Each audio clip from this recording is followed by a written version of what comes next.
Chapter 283. Would Leaf won a great victory in the Second Shinobi World War, which is something that all ninjas know. But many people don't know that the Uchiha clan suffered a lot of losses when they tried to stop Sakura Shinobu. When there are losses, there are casualties, and when there are casualties, there is hatred. This is a truth that applies to ordinary people, let alone the Uchiha clan who carry the name of love. Too long of peace may have made this clan a little numb, but it is also because of this numbness that when the pain comes, the fluctuations caused by it will be more lasting. Therefore, if there is anyone who hates Sakura Shinobu the most now, it is undoubtedly the Uchiha clan.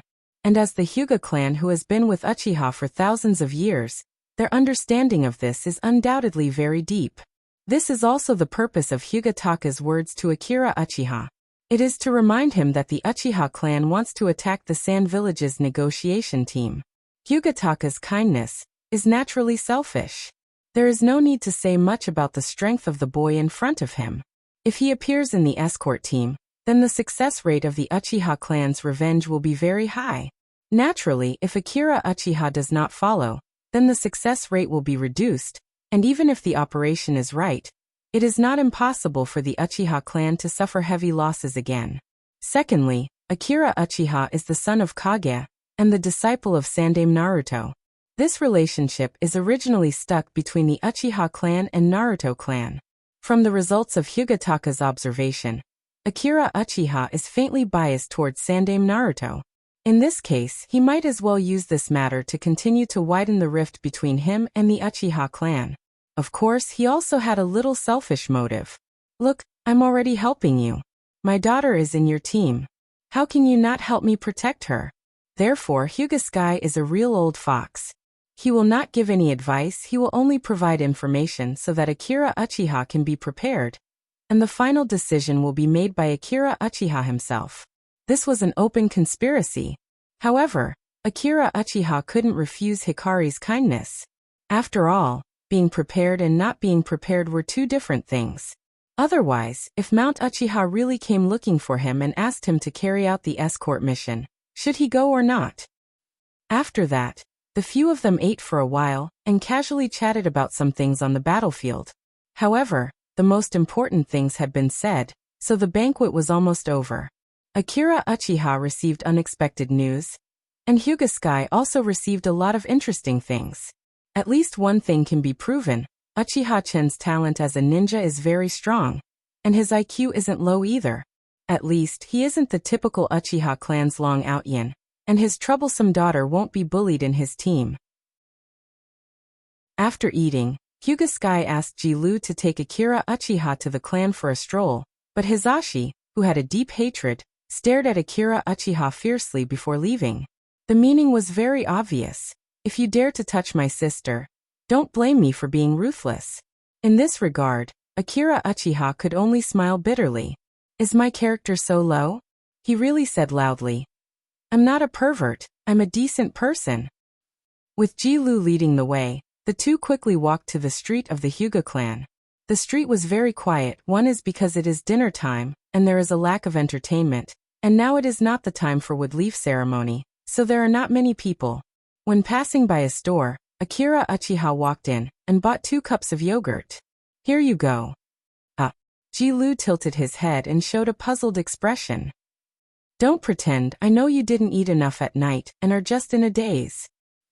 After passing a cup to Ji-Lu, he also opened his own cup, leaned against a bench by the grass, and drank the thick sour liquid in one gulp. What, you don't like it? No, it's the first time I drank it, it feels weird. Ji-Lu shook his head. You are the eldest daughter of the Hyuga clan, and you have never drunk yogurt? Akira Uchiha showed an unbelievable expression. My father is very strict, he didn't allow us to buy things on the roadside when we were young. Then what did you drink before? Well, Ji-Lu thought for a while and said, the spring water of the island of ice. Why does it sound so familiar? Well, the ninja school book introduced that the island of ice in the country of water is rich in spring water. This is the life of a rich person.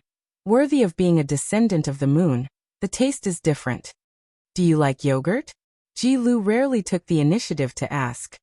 Yes, when I am no longer a ninja, I am going to open a yogurt shop in Woodleaf. Isn't it a bakery? Akira Uchiha scratched his head awkwardly. How do you know? Mikoto told me. She actually told you these things. Akira Uchiha was a little surprised. But it is not conflicting to sell yogurt and bread at the same time. Okay. Jilu's face showed an inexplicable smile. The wind blew, blowing her hair and clothes, making a rustling sound, and at the same time, mixed with the swaying of grass and trees and the chirping of insects. Then what are you going to do when you are not a ninja? She shook her head. Actually, I don't even know what will happen tomorrow. Actually, everyone is like this. Is that so? Chin is like this too? Of course.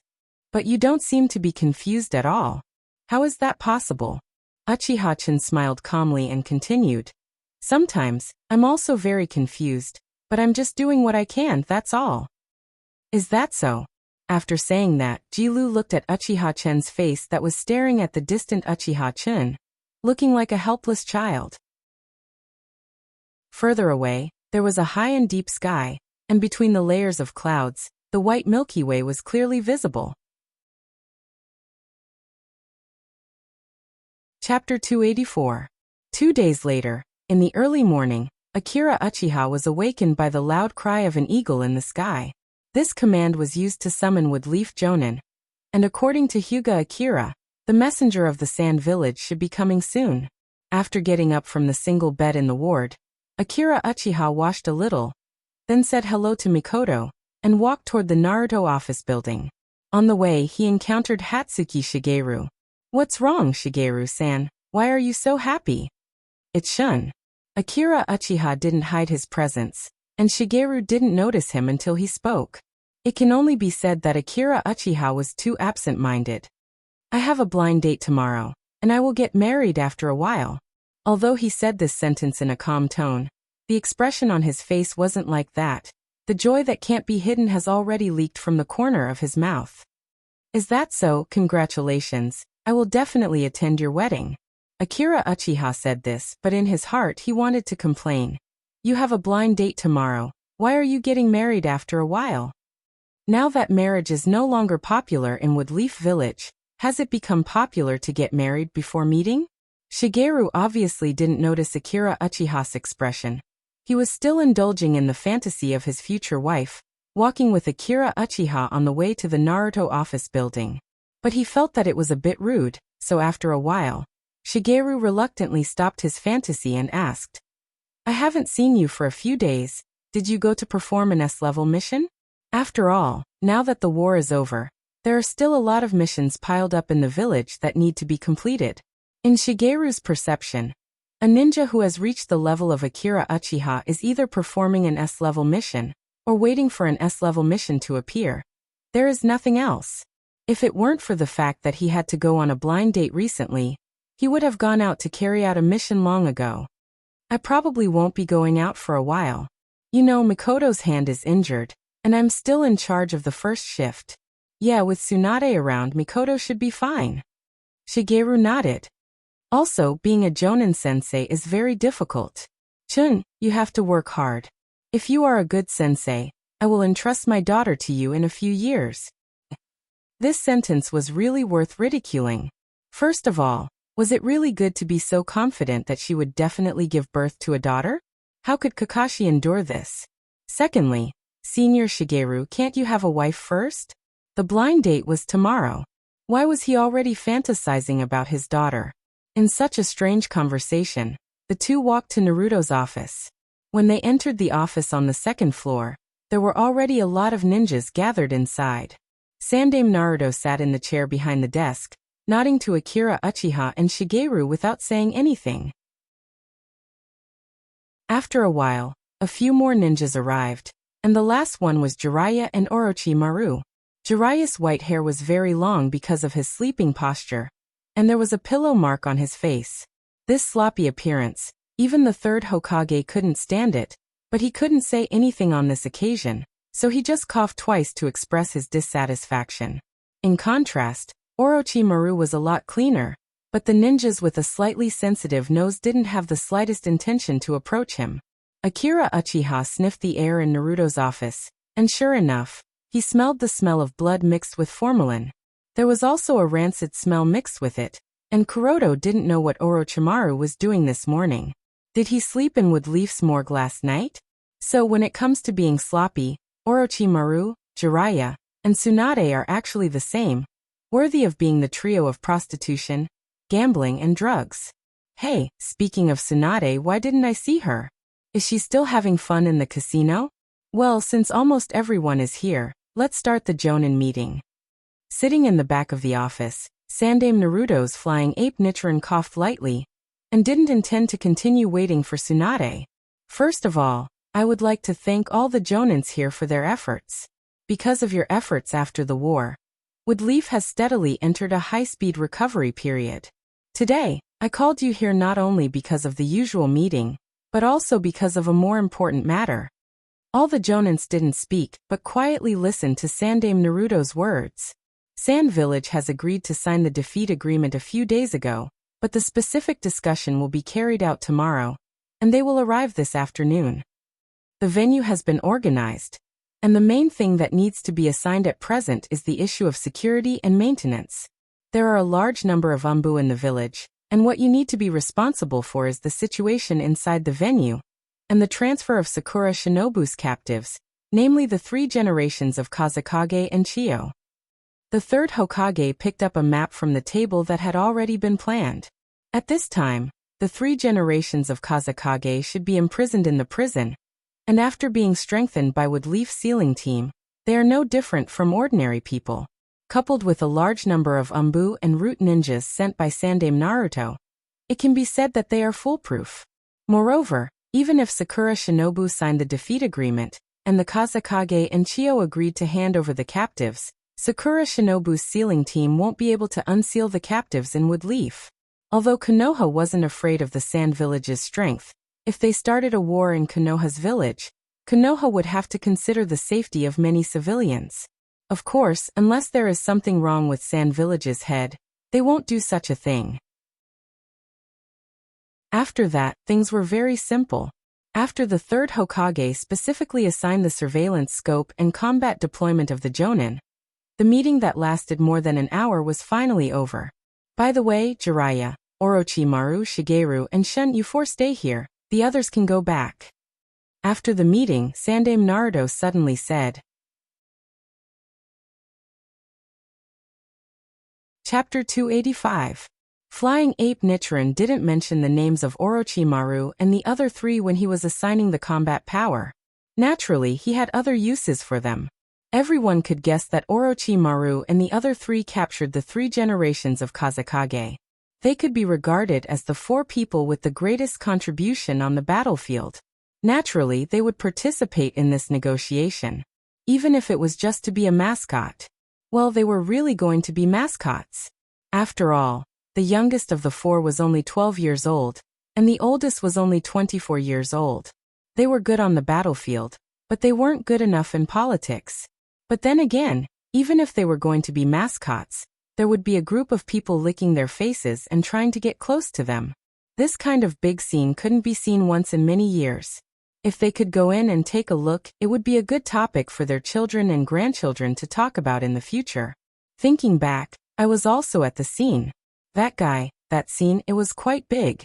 It was really, gongs and drums, firecrackers, village flags fluttering, a sea of people. With one step, Sakura Shinobu was trampled to death several times.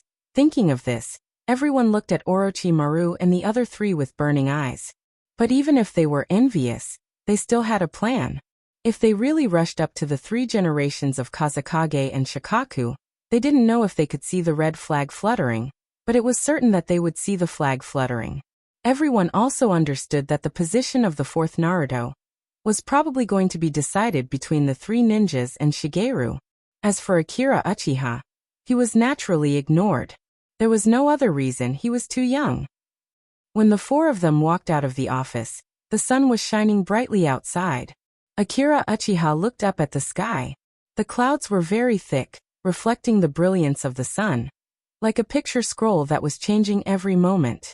So you decided to use Mikoto's injury as an excuse? Orochimaru suddenly asked such a question in a hoarse voice. Yes, what else can I do? I can't go out to perform the mission now. Akira Uchiha shrugged. The two of them were discussing the Uchiha's plan to attack the Sand Village's negotiation team. After returning from Hyuga Sky, Akira Uchiha discussed with Orochimaru through the summoned snake, and finally came up with such a reason. Mikoto had to undergo surgery, so he couldn't leave for the time being. This reason was impeccable. Everyone knew the relationship between him and Mikoto. But Orochimaru still couldn't believe it. Obviously the war was already over.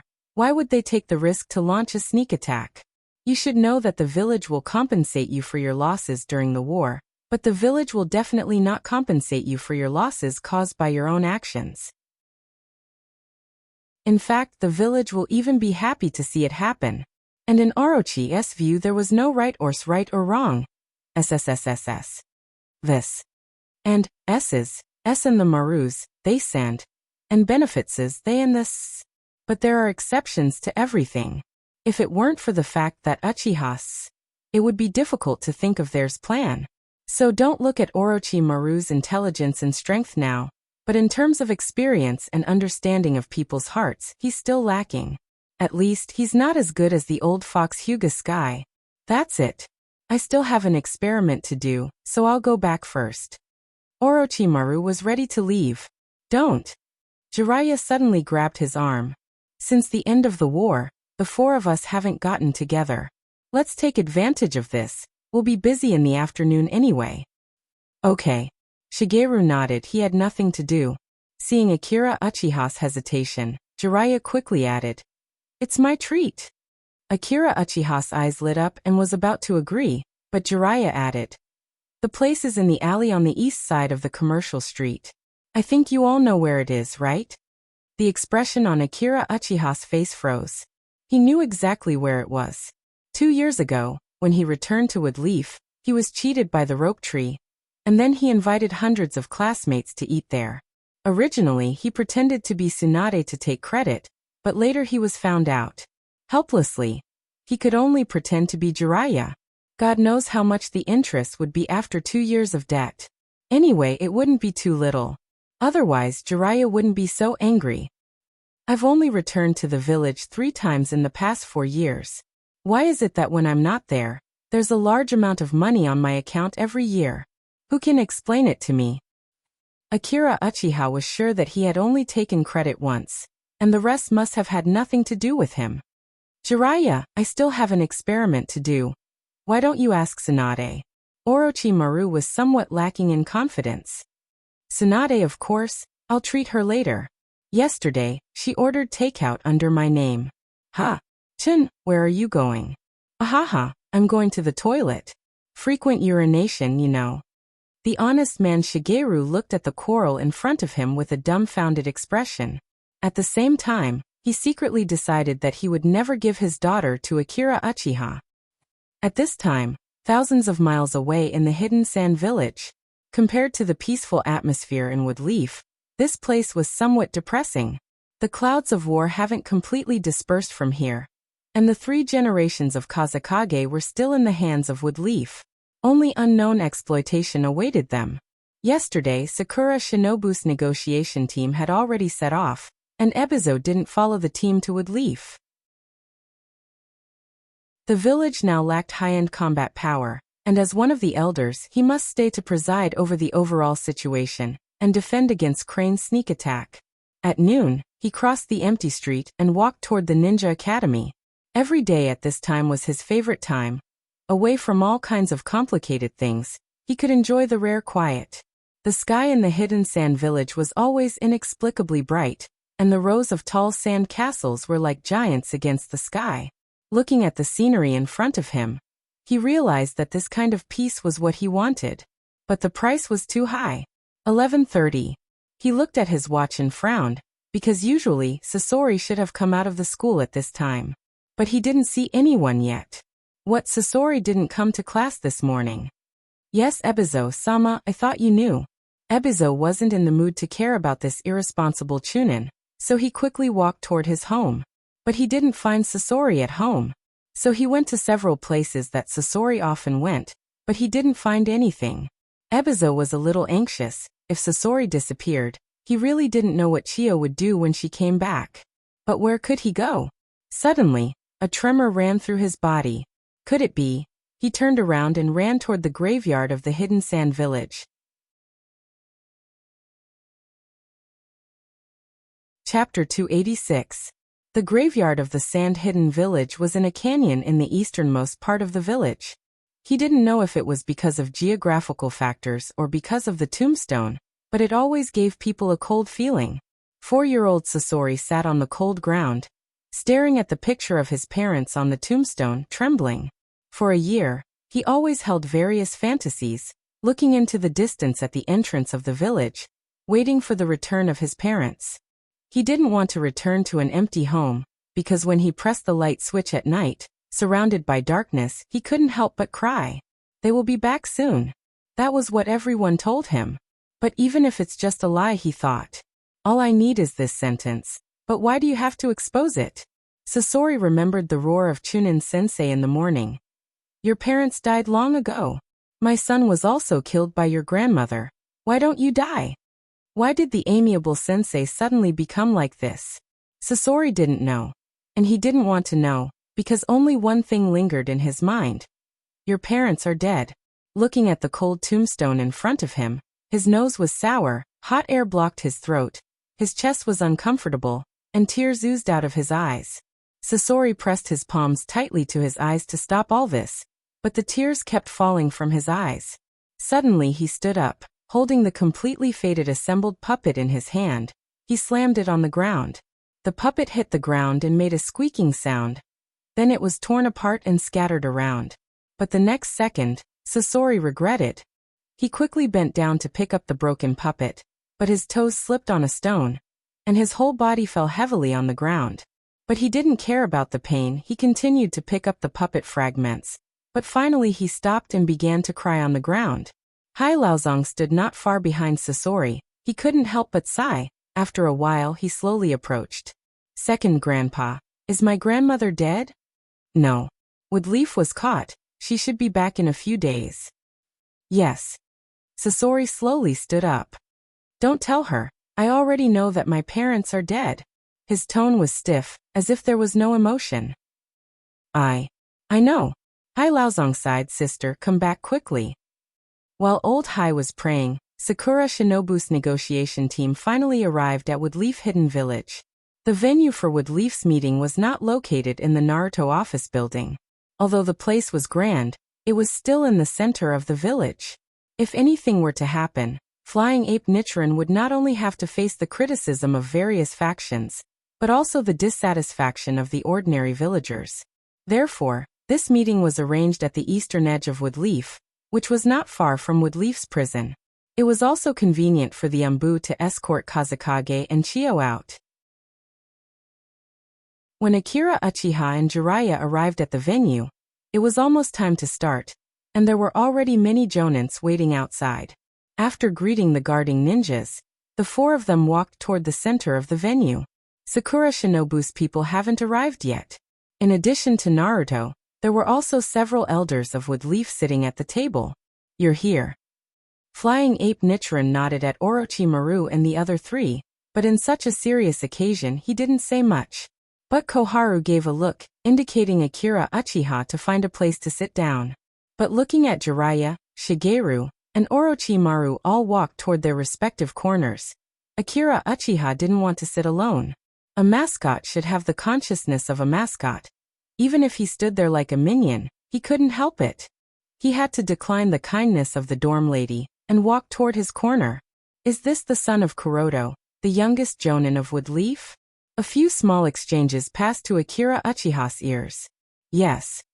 Koharu, who was sitting in her seat, whispered to the elders next to her. He made great contributions in the land of rain and the land of Kawanaji. Isn't he amazing?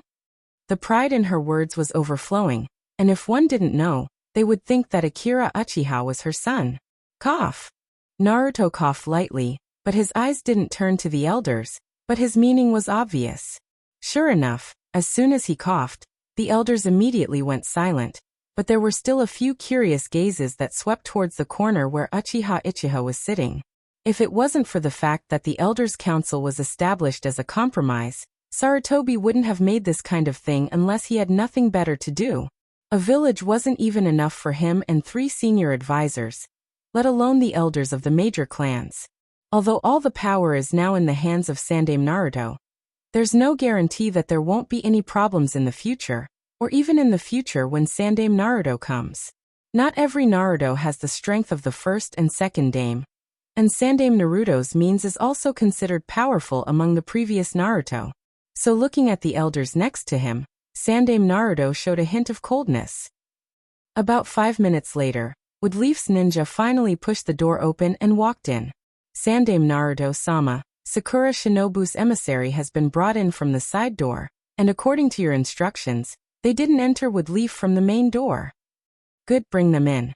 Sitting at the head of the table, Sandaime nodded. Not long after, 5 of Sakura Shinobu's emissaries were brought in by 2 Woodleaf's jonin. Sandaime Naruto, I haven't seen you for many years. You still look the same as before. The leader of the Sand Village took off his hat, revealing a slightly old face. I didn't expect the Sand Village's emissary to be Elder Masa. If I knew in advance, I would have come out to greet you personally. Sandaime Naruto laughed twice and flicked the ash in his hand. Forget it. Elder Masa was too lazy to play this game with Flying Ape Nichiren, so he went straight to the point. What about our 3 generations of Kazekage and Elder Chiyo? Don't be so anxious, we still have a lot to discuss. For example, how much are you going to pay this time? Sandaime Naruto showed a kind smile. Chapter 287. If you're poor, put aside disputes, and if you're rich, you're rich. This sentence is naturally the diplomatic strategy of the Great Celestial Empire, but somehow, the old fox Sandaime Hokage has mastered it. What, the Woodleaf village was only built 30 years ago? Come on, the first Naruto is from the Senju clan, which has been around for thousands of years. And this doesn't count since ancient times? In short, the words of the third Naruto were full of sarcasm, saying that the Sand Village was a group of nouveau riche with no historical background. This made Sakura Shinobu a little tired. If we really do what you said, we'll have to give up our village. After all, this land used to be under the influence of the Uchiha clan. Even if the third Naruto's nickname is Monkey, looks like a monkey, and his summon beast is also a monkey, but you can't just say it like that. As soon as the third Naruto's good friend, Danzo, was unhappy. Do you really think that the Woodleaf village is gentle and easygoing? He was so irritable that he directly pointed at the nose of the Sand Village's delegation and called them a group of barbarians. The Sand Village couldn't stand it anymore. We're indeed a defeated country, and we're not as strong as the Woodleaf village, but we also have dignity. There's no need to make such a big fuss, right? Tell me, out of the 4 big countries around here, is there any one that your fire country hasn't attacked before? If this was said during the 5 Kage summit, it would probably get a lot of support, especially from the third Tsuchikage. But unfortunately, this is the Woodleaf village. Koharu, who was sitting on the right, directly refuted Sakura Shinobu's words, and said that she was willing to hire them with a high salary. And the Woodleaf village needed such talents. Sakura Shinobu also didn't show any weakness. As long as the Woodleaf village was willing to let go of the 3 generations of Kazekage and Chiyo, let alone arguing, even if they were asked to carry bricks, they would do it. Mido Monitis seriously criticized Sakura Shinobu's wishful thinking, and suspected that they had taken some kind of vermicelli, which made them fantasize all day long. The whole meeting was so noisy that it was like a market. There was a lot of chatter, and by the evening, there was not a single useful thing to discuss. But everyone was still enjoying it. Naruto also expected this scene. After all, the Woodleaf village's demands, so it's understandable that the Sand Village wasn't willing to give it. But it was understandable, it was impossible to give in the Sand Village. In the First World Shinobi World War, World's Shinobi, World's Shinobi World. But in reality, it took several years for Konoha to recover from such a great loss. Coupled with the chaos in the village at that time, even the third Naruto village wasn't confirmed, and although he won in the end, he didn't gain much. Even many of the places that were occupied before the war were only returned in name. Flying Ape Nichiren has always been worried about this matter. After all, his sensei Naruto village died in the First Shinobi World War. Now that Woodleaf Village has won again, and it's rare that he still has some strength left, it's time to settle the old and new accounts together.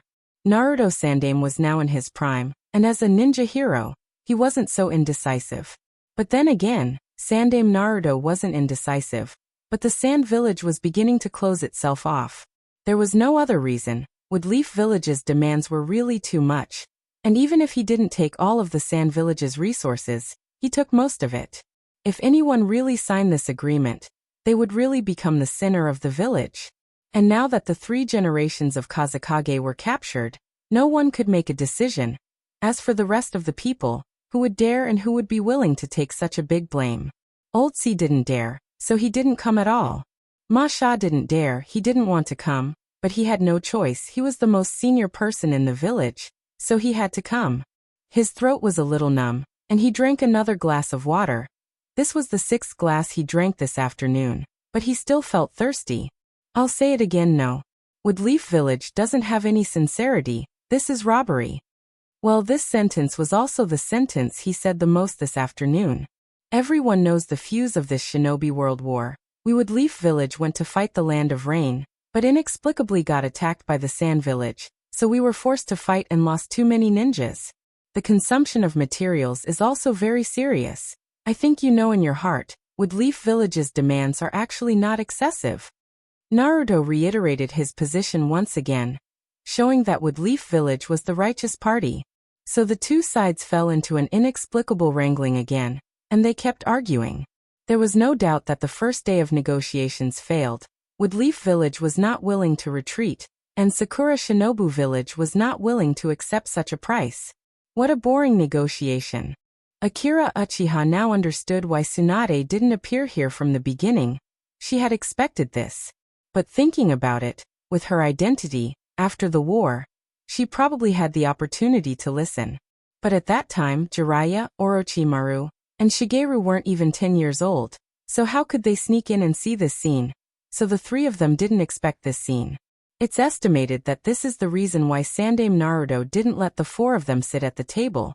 He was afraid that they wouldn't be able to control themselves and kill the Sand Village's representative. Who will Woodleaf Village ask for money? When night fell, the meeting that had lasted for 6 hours finally came to a temporary halt. When they walked out of the venue, it was already dark outside. I don't know when these days will come to an end, Jiraiya said while stretching his body. Who knows, we've been standing here all afternoon. Let's go have a meal together first. Orochimaru suggested in a hoarse voice. His suggestion was unanimously agreed by the other 3. At the dinner table, several people naturally talked about this afternoon's meeting. Although they didn't see the content of the agreement, they had a general idea. Tonight, Sakura Shinobu's negotiation team won't be able to sleep well. Not only won't they sleep well, they will definitely try to go to the prison tonight to see the 3 generations of Kazekage. After all, with such a big profit, they don't dare to make the decision. They are afraid of being blamed. By the way, don't you feel that the old man's ransom for the 3 generations of Kazekage and Chio is a bit familiar? I seem to have heard it somewhere. Jiraiya suddenly asked after drinking a glass of wine. Shigeru laughed. Of course I'm familiar with it. This is the price that Sandaime Naruto-sama sold the bijou. Seeing Akira Uchiha's confused face, Orochimaru quickly explained. When Sandaime Naruto was still alive, he caught 8 of the 9 bijou and then prepared to give them to the villages in the 5 Kage summit to maintain the peace of the shinobi world. But Sandaime Naruto didn't agree. He proposed to let the villages pay for the bijou. And today's ransom is the price that Sandaime Naruto proposed to sell the bijou. This is recorded in the history books of the past, but now the Ninja Academy has deleted it. So it's normal that your generation doesn't know about it. In fact, Akira Uchiha knew about it. He saw the scene in the manga, but he didn't expect that Sandaime Naruto would choose such a number. It's really bad taste. But thinking about it, it's ironic that the 3 generations of Kazekage didn't pay back the money that Sandaime Kazekage didn't pay back. He doesn't know how the strongest Kazekage feels. Okay, let's go back. We have to continue the next round of the meeting at 8 o'clock. Shigeru stood up. Akira Uchiha sighed. He can imagine what will be said in the next meeting. After all, the essence of human beings is a repeater. Chapter 288. 2 days later, after dozens of hours of wrangling, the fight between the super elders finally came to an end. Sitting on a chair, Flying Ape Nichiren, Sandaime Naruto handed over a prepared document with a smile on his face. Humph! The leader of the Sand Village, Masa, snorted coldly, picked up the document and pen, and then signed his name without any pressure. Why is he so straightforward? Naturally, it's because he saw the 3 generations of Kazekage last night.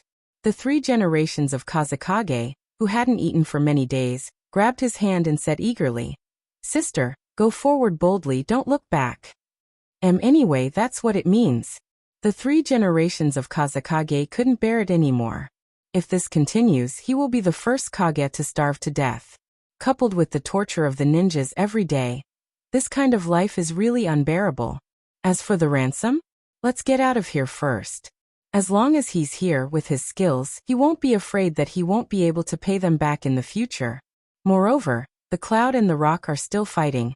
As long as the 3 generations of Kazekage go back to support the Tsuchikage, he can always ask the Tsuchikage to help him.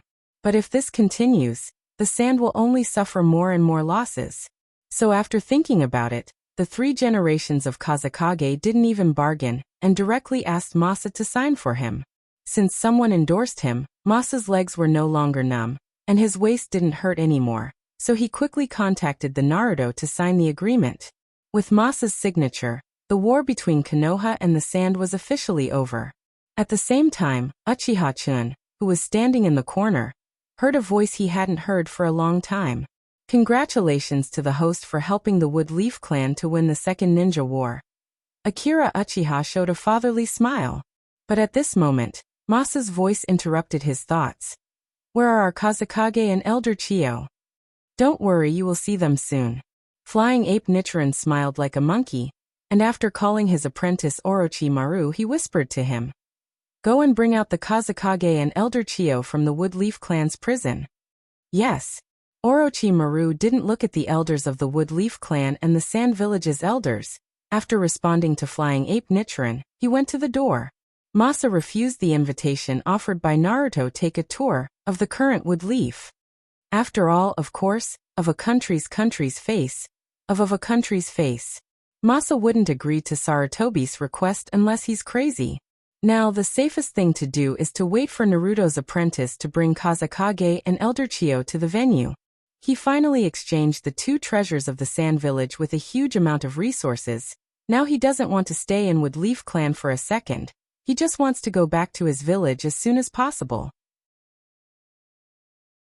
About 20 minutes passed, and in this time, Naruto leisurely made 2 cups of tea for himself. Wood Leaf clan's elders also relaxed a lot, although the compensation won't fall into their pockets. Since Wood Leaf clan has vested interests, they can certainly get a lot of benefits from it. Since there are benefits, why do they have to show a sour face, as if Naruto owes them money? After a while, Orochimaru opened the door and came in. Kazekage and Elder Chiyo have been handed over to Wood Leaf Ninja, waiting outside the venue. Well done. The Hokage picked up his cup and drank the last bit of tea in one gulp. Then Masa, according to our agreement, Wood Leaf Ninja unit will leave Wood Leaf clan with you. And after watching you leave the border of the Land of Fire, they will leave. Is there anything else you want to say? Let's go. I hope Naruto-sama won't burst because of the ransom and resources. After leaving these words, Masa left the venue with a gloomy face and joined the so-called Wood Leaf escort unit. Okay, let's all go. Naruto clapped his hands happily and said to the ninjas present and the Umbu outside the window. Orochimaru, who was most concerned about the experiment, first nodded to Naruto and took the lead to walk out of the center of the venue, followed by Akira Uchiha and Wood Leaf White Fang and Jiraiya on the other side. The Hokage and the elders sat in their seats and didn't move. Now that the negotiations with the outsiders are over, the next thing to face is the internal strife and the distribution of benefits. It can be imagined that this is going to be a protracted battle. At this time, it's not suitable for low-level ninjas, like Akira Uchiha, to listen. Akira Uchiha, who walked out of the venue, felt the sunlight shining on him, then reached out and covered his eyes. As far as the eye could see, everyone was grinning from ear to ear, looking very pleased with themselves. But he couldn't help but sigh. Before, he didn't understand why after the Second Shinobi World War, it only took a few years for the Third Shinobi World War to begin. Now he finally understood. There's no other reason. The victors demanded too much, almost forcing the defeated to death. Sand Village seems to be able to transfer a wave of losses to the Rock Village, but in fact the Rock Village was also defeated by Woodleaf. Is their face whiter than others? That's impossible. In the end, the Sand Village can only desperately find that with the current unequal treaty, they can't pay back at all, and they will only owe more and more. But no one has realized this yet, or maybe Sandaime Naruto has this plan in mind, trying to restrict the development of the Sand Village economically. Danzo even directly declared, "Even if we have to search the pockets of the Sand Village, we will find the money." But Akira Uchiha understood that the document drafted by Woodleaf this time will lay the groundwork for the war in a few years. When the village imposed such conditions on the Sand Village, it will only lead to the 3 generations of Kazekage, not to abide by the treaty, or to start a war. Just like the First World War in his previous life, the excessive exploitation of Germany by the Allies has already set the groundwork for the Second World War. Similarly, this is just a copy of the Versailles Treaty. So how long can this treaty last? In the manga, the peace was maintained for 3 or 4 years before the Third Shinobi World War broke out again. Akira Uchiha's instigation made the Second World War end early, but it's estimated that the time one is just a drop in the bucket. This is a trend that can't be changed by people's will, unless Akira Uchiha can persuade Sandaime Naruto to ask for less, or destroy the Sand Village now. But is this possible? Thinking of this, Akira Uchiha, who was originally happy because of the points, suddenly lost interest. Speaking of which, the escort team this time is all from Shun's family.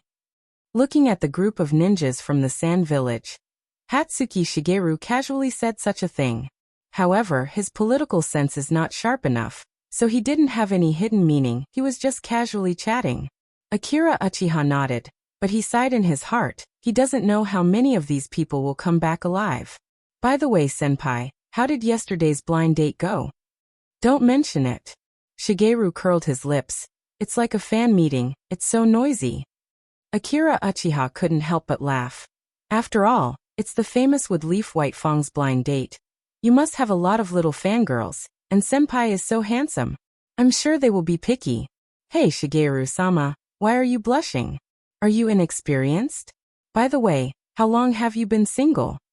Shigeru curled his lips and said, "Don't you know that it's impolite to ask people's age like this?"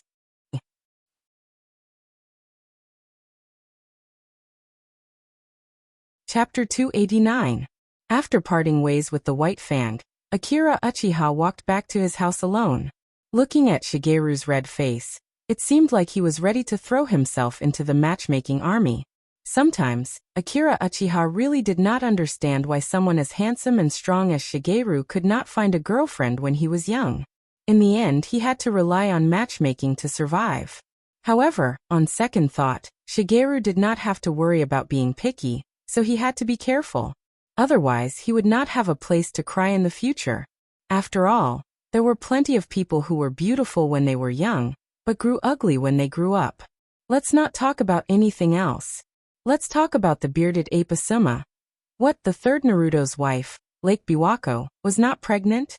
But Shinku Kurenai's wife was pregnant. When Akira Uchiha passed by the commercial street, he saw the couple buying baby products. It was a sweet scene. Moreover, he curiously looked at her belly. Perhaps it was because her clothes were loose, but it did not look like she was 2 months pregnant. However, after careful calculation, Shinku Kurenai would probably be born in May or June next year. What a pity, such a beautiful flower was going to be stuck in cow dung. If only Shursui was born earlier. Asterisk cough asterisk cough asterisk cough asterisk cough asterisk. In short, this also served as a wake-up call for Uchiha-chan. With the end of the war, a huge baby boom is about to break out. After returning home, Akira Uchiha did not close the door. Instead, he found a chair and sat down. On the window, a crow was watering the plants with a small watering can in its mouth. When it was eating watermelon in the summer, it spat out some watermelon seeds in the flower pot in the yard. As a result, it accidentally found that the seeds had grown. It was so happy that it was excited for a long time. Every day, it would water and fertilize the plants. As for where the fertilizer came from, there was a lot of bird feces. It was green and did not pollute. It could fill your stomach in large quantities. Anyway, Akira Uchiha was afraid. Speaking of which, this crow was the one he adopted in front of Mito's grave 2 years ago. Later on, he went to the battlefield and asked Shinakushina to take care of it. But the problem was that the little fox couldn't even keep itself alive, let alone a pet with a weird personality. Previously, Akira Uchiha remembered clearly the words of a certain someone who had one hand on the wall and the other on his waist, saying smugly, "Little Black, I promise I'll feed it until it's dark and fat." But after less than a week, she was so hungry that she couldn't find the crow on the south wall. She had no choice but to go out and look for food.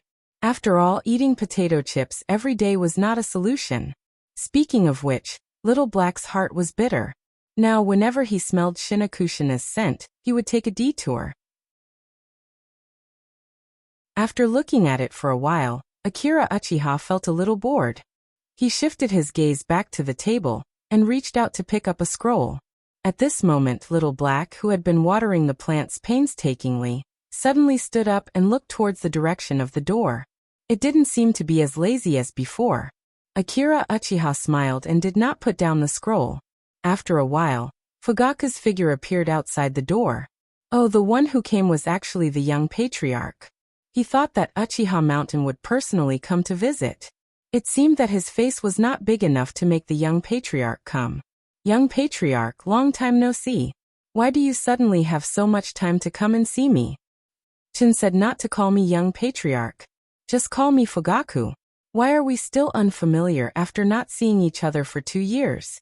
If you really want to think about it, you are a jonin, and I am just a special jonin. I still have to call you senior. Why must I call you senior? Akira Uchiha couldn't help but laugh. Since he had already said it like this, he couldn't insist.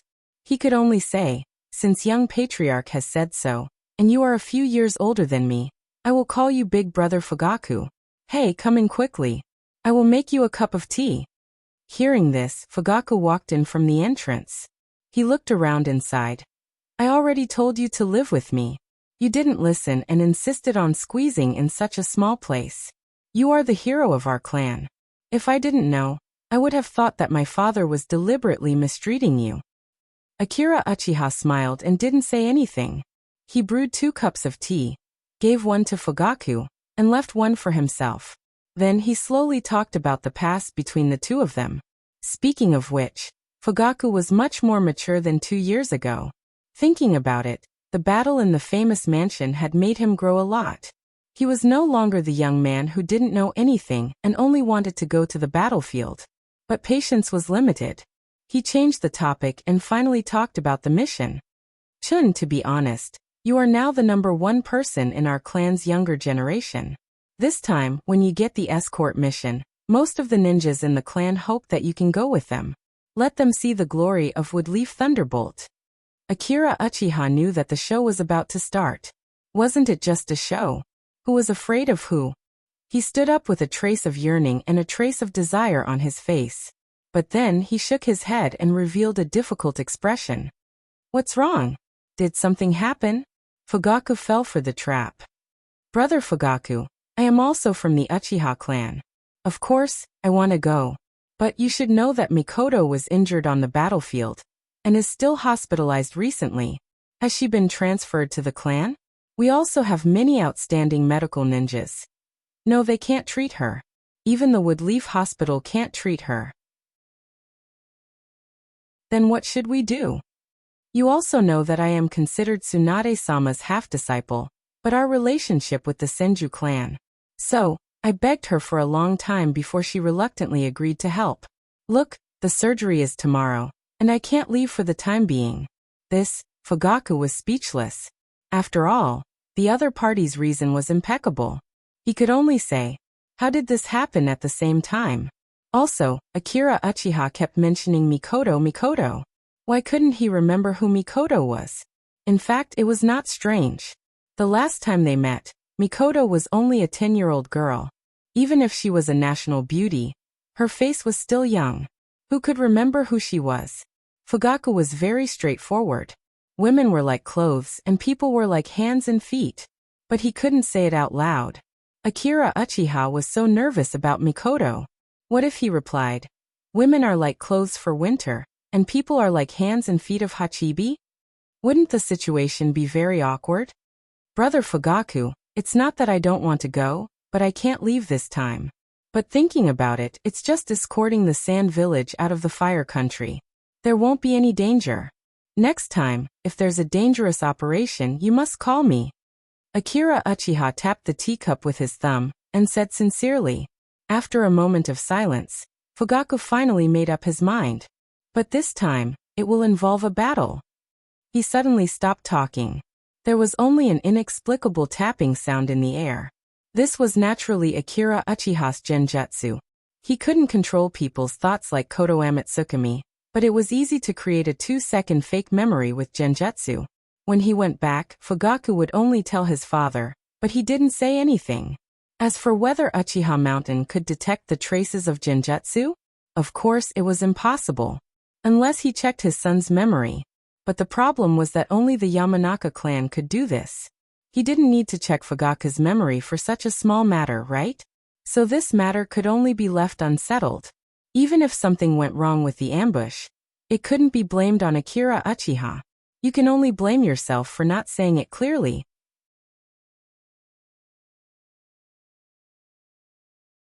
Chapter 290. After Fugaku went back, Akira Uchiha directly closed the door and sat back on the chair. This time, he used genjutsu and made so many excuses. To put it bluntly, it was because he didn't want to offend the other party. Taizu said it well. Make fewer enemies and more friends.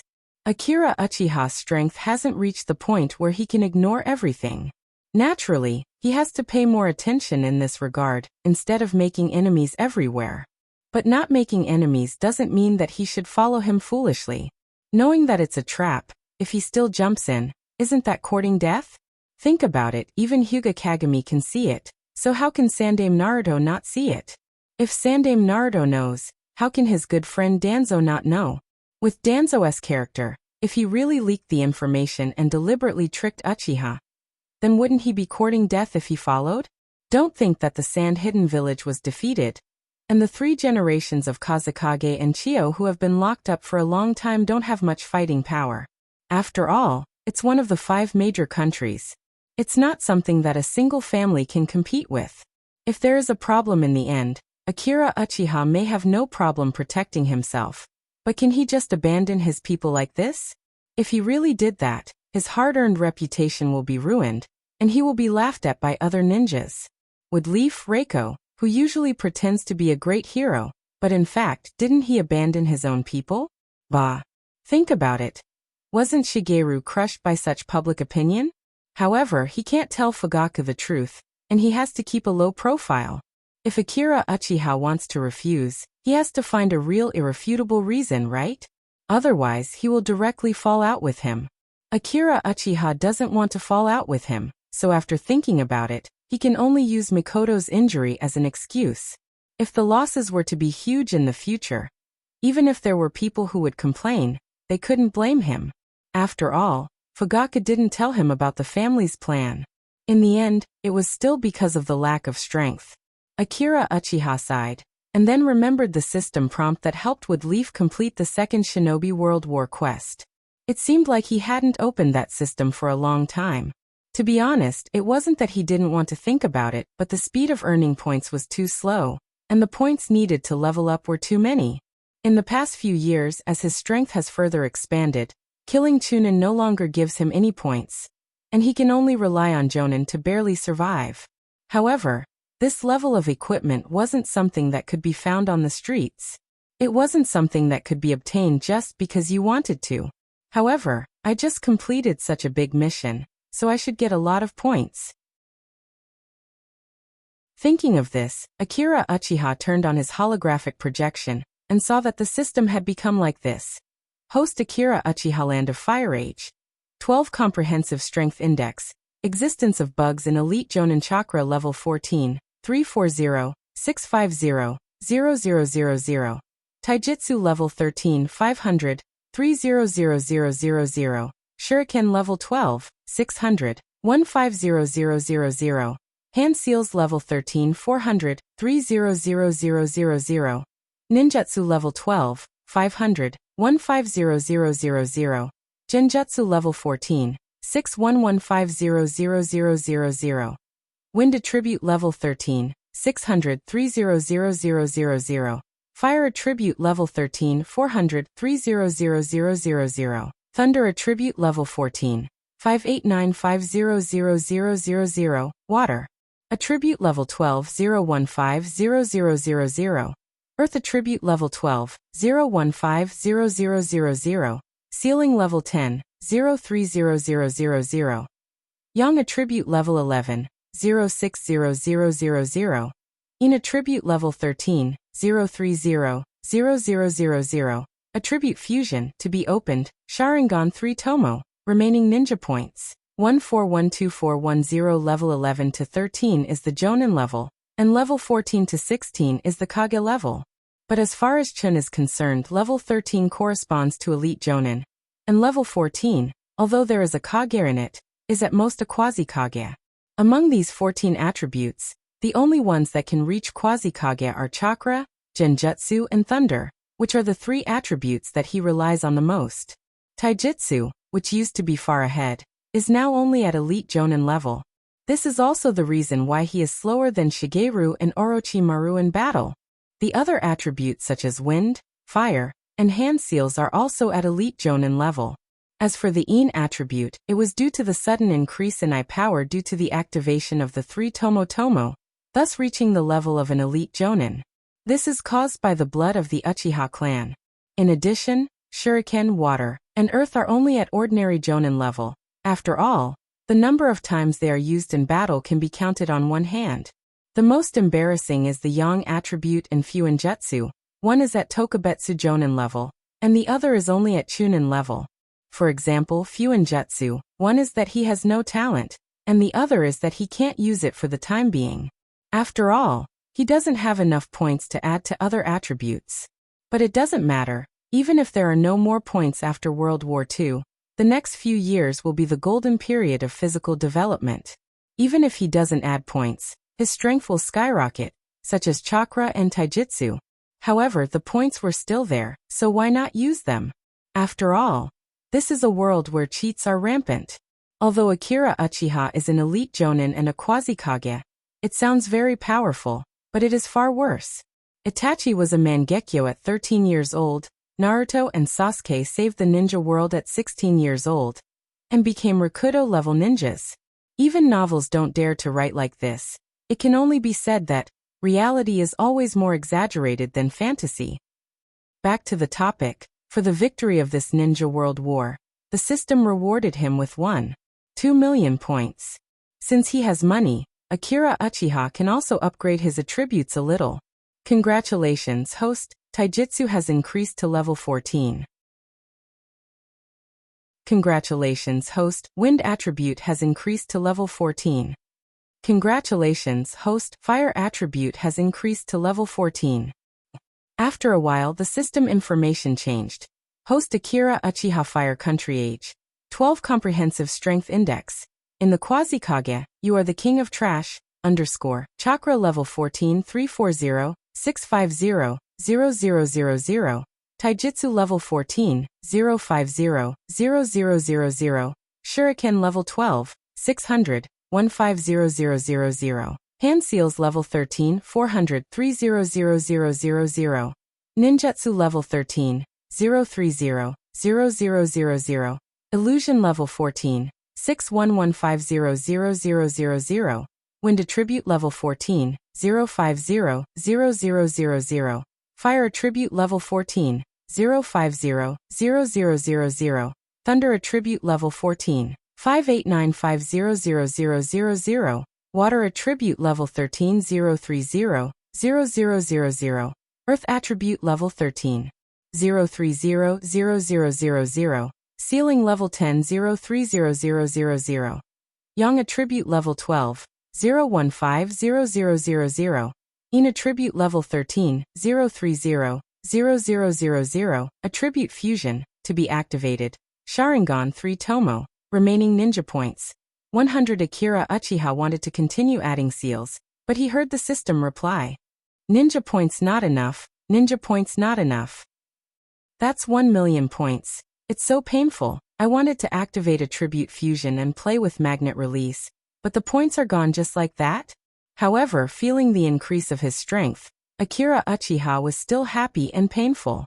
Next time when Orochimaru and Shigeru fight, I won't be beaten so easily, right? Maybe I can trick them. Akira Uchiha showed a sinister smile. P.S. The system will write less in the future. After all, it's just to get through the awkward novice period. The protagonist died at such a young age, his talent can be imagined. Now that his talent has increased, he can survive in this world without the system. Of course, the key will come out. After all, the attribute fusion function still depends on Xiao Tian, but when the normal points don't affect the fighting style, even Madame Neo won't mention it. This is just an extra chapter to explain to the system. It's less than 200 words, so this paragraph is free. Happy New Year everyone, happy 2019.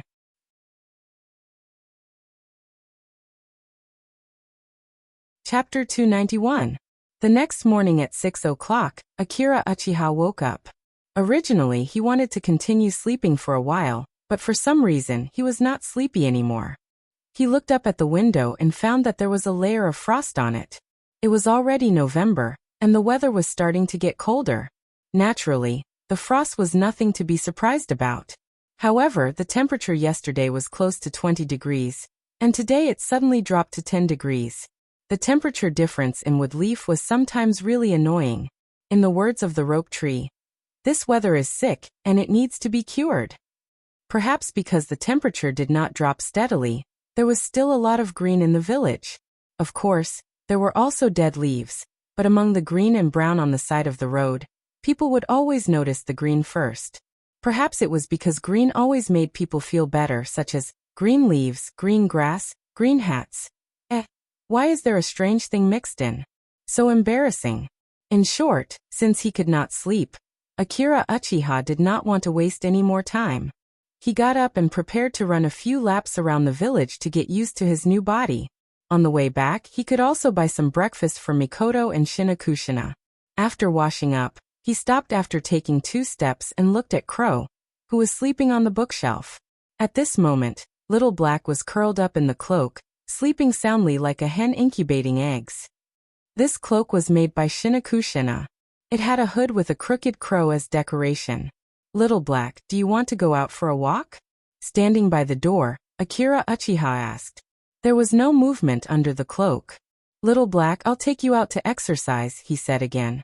He did not believe that this crow, with its keen hearing, could not hear him. This time Xiaohei moved.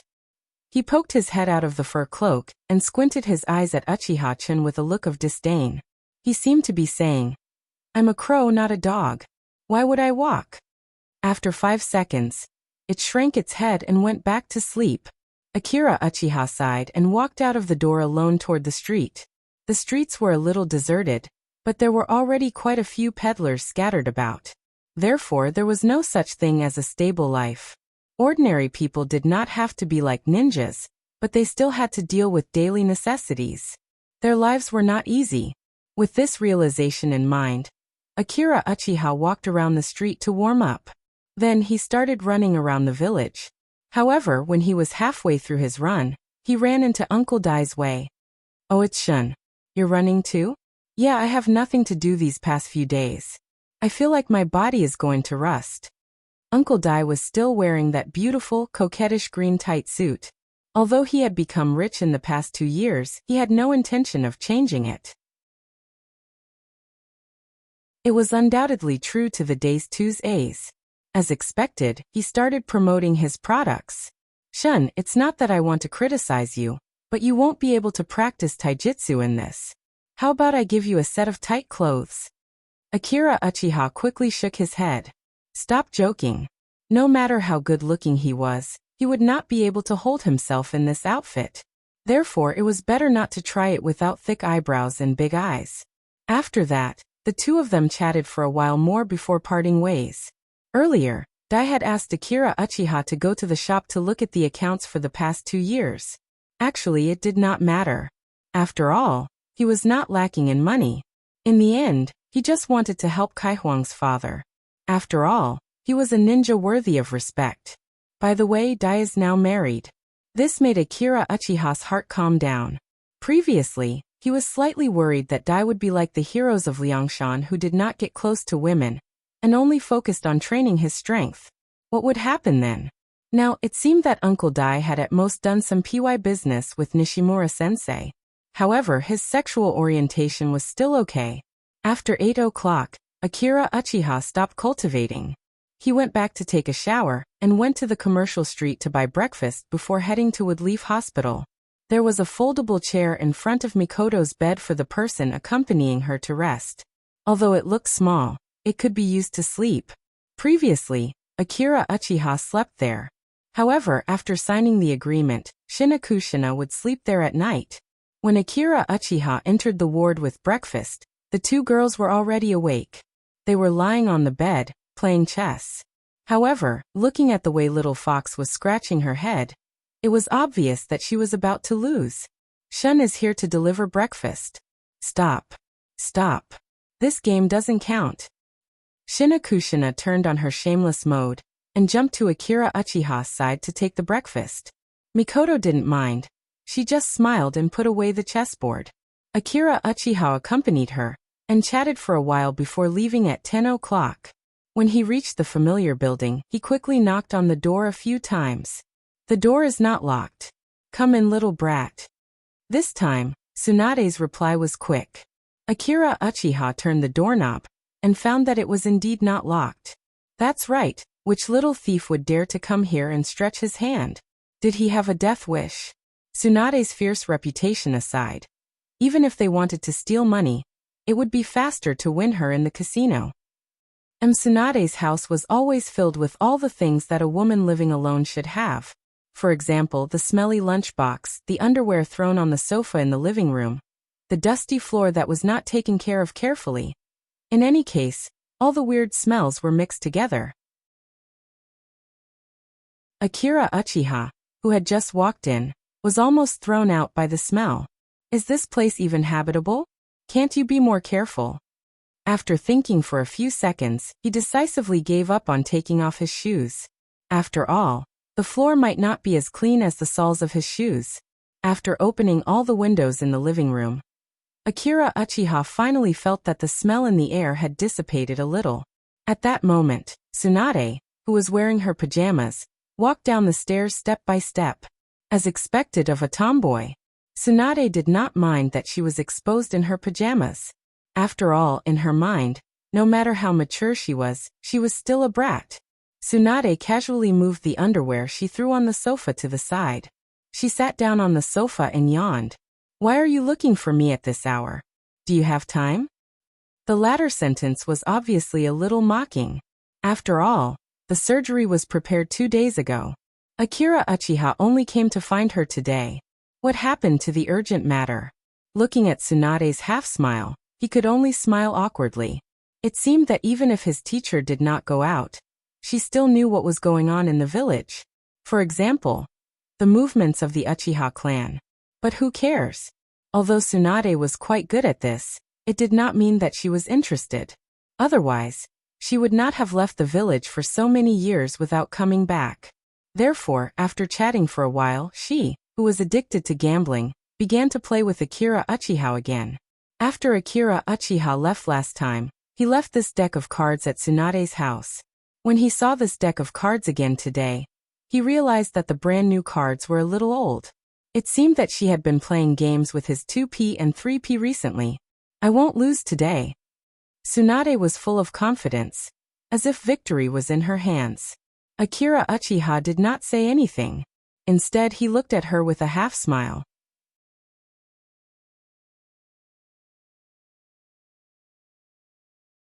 Chapter 292. As a matter of fact, Tsunade, who was a purebred African, was extremely unlucky. Uchiha-chan's luck wasn't that good, but it wasn't to the point where he would lose every bet he made. How many sins did he commit in his previous life to be reduced to such a state in this life?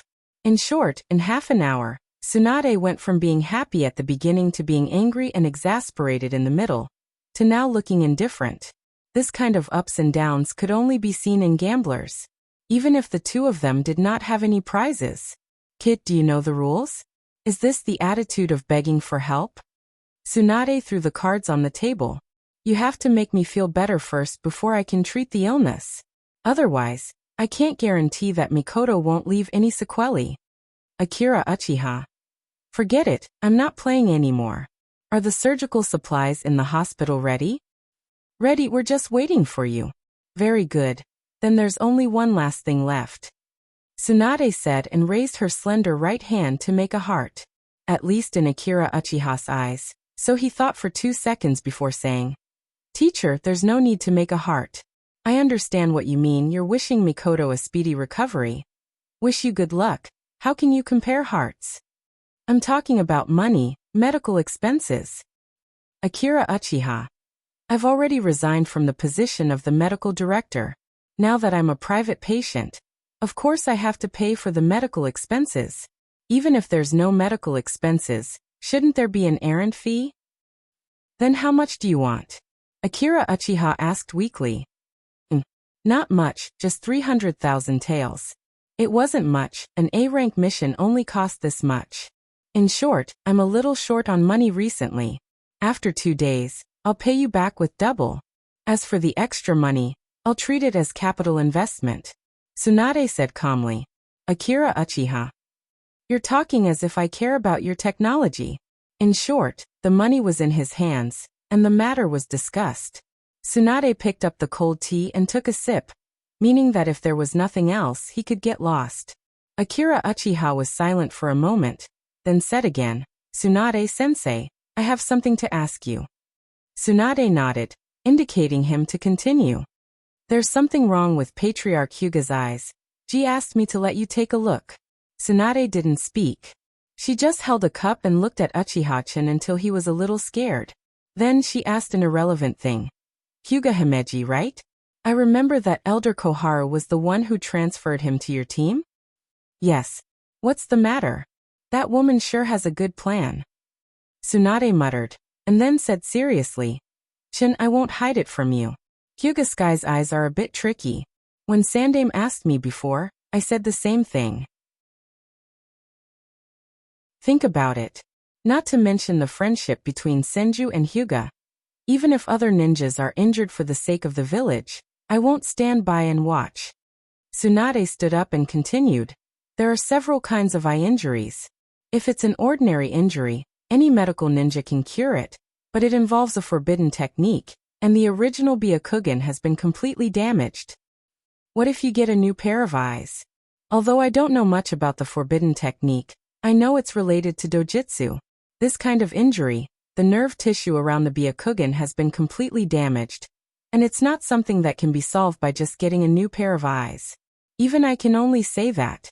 The surgery is very risky, and there's a possibility of complete blindness. Is that so? Akira Uchiha sighed. He really didn't know how to explain it to Ji Lu. In short, go back and explain the risks to your teammates, let them make their own decision, and come to me when they think about it. I know. Speaking of which, your Uchiha clan seems to have a similar forbidden technique. Tsunade suddenly remembered something. When I was a child, I remember hearing my grandfather say that there is a technique that can eliminate the damage suffered by the user, just like a dream. I don't know if it's true or not. Tsunade was still talking, but Akira Uchiha's pupils suddenly shrank. Isn't that Izanagi? Speaking of Izanagi, he carefully looked through the scroll left by Kuroto. After all, it's a life-saving forbidden technique, and he must learn it. Unfortunately, after searching for a long time, he didn't find anything. Later, He asked around and found out that there is something similar to the Book of Seals in the Uchiha clan, and the ninjutsu recorded in it is deliberately preserved. It should be in Patriarch Uchiha's house. In fact, not only Izanagi but also Izanami, there are many high-level fire release techniques, but Akira Uchiha hasn't seen many of them, such as the powerful fire release used by Madara. It seems that I have to find time to go to the Patriarch's house. Even if I have to steal it, I must steal it. Hey, are you listening to me? Tsunade knocked on the table discontentedly. When she was talking, she looked up and found that Akira Uchiha was distracted. Oh, sorry. I hate people like you who don't pay attention to others so rude. Akira Uchiha, Tsunade snorted, then half lying on the sofa, she didn't care that her chest was exposed. To be honest, I don't like to treat people like them. They are not familiar with me, but they have connections. It's not good to ask for money. There is no profit. I like to treat acquaintances such as you, Jiraiya, and Orochimaru. It's easy to extort money. It's the first time Akira Uchiha heard someone talk about killing acquaintances so confidently. It's really shameless. Tsunade paused and continued. There is another kind. Those who are not familiar with you, such as your Patriarch Uchiha. So if he has any injuries that can't be cured, you must recommend him to come to me. Anyway, he is rich, I will give him a discount. Tsunade became more and more excited, as if she found a business opportunity. Don't look at me asking for your money. In fact, this is just a symbolic meaning. If you give me money, it shows that I am impartial. Similarly, if your patriarch comes to treat me, he will naturally be embarrassed to not give you money because of your favor. Then we will split it 30-70. The more Akira Uchiha listened, the more he felt that something was wrong. Wasn't this, the squire's money will be returned, and the commoner's money will be split 30-70? No, it should be Uchiha Yamanaka who is a squire. So this sentence should be changed to the squire's money will be split 30-70. However, since it was a 30-70 split, shouldn't Tsunade return his 300,000 taels? So no matter how he looked at it, he was the one who was at a disadvantage.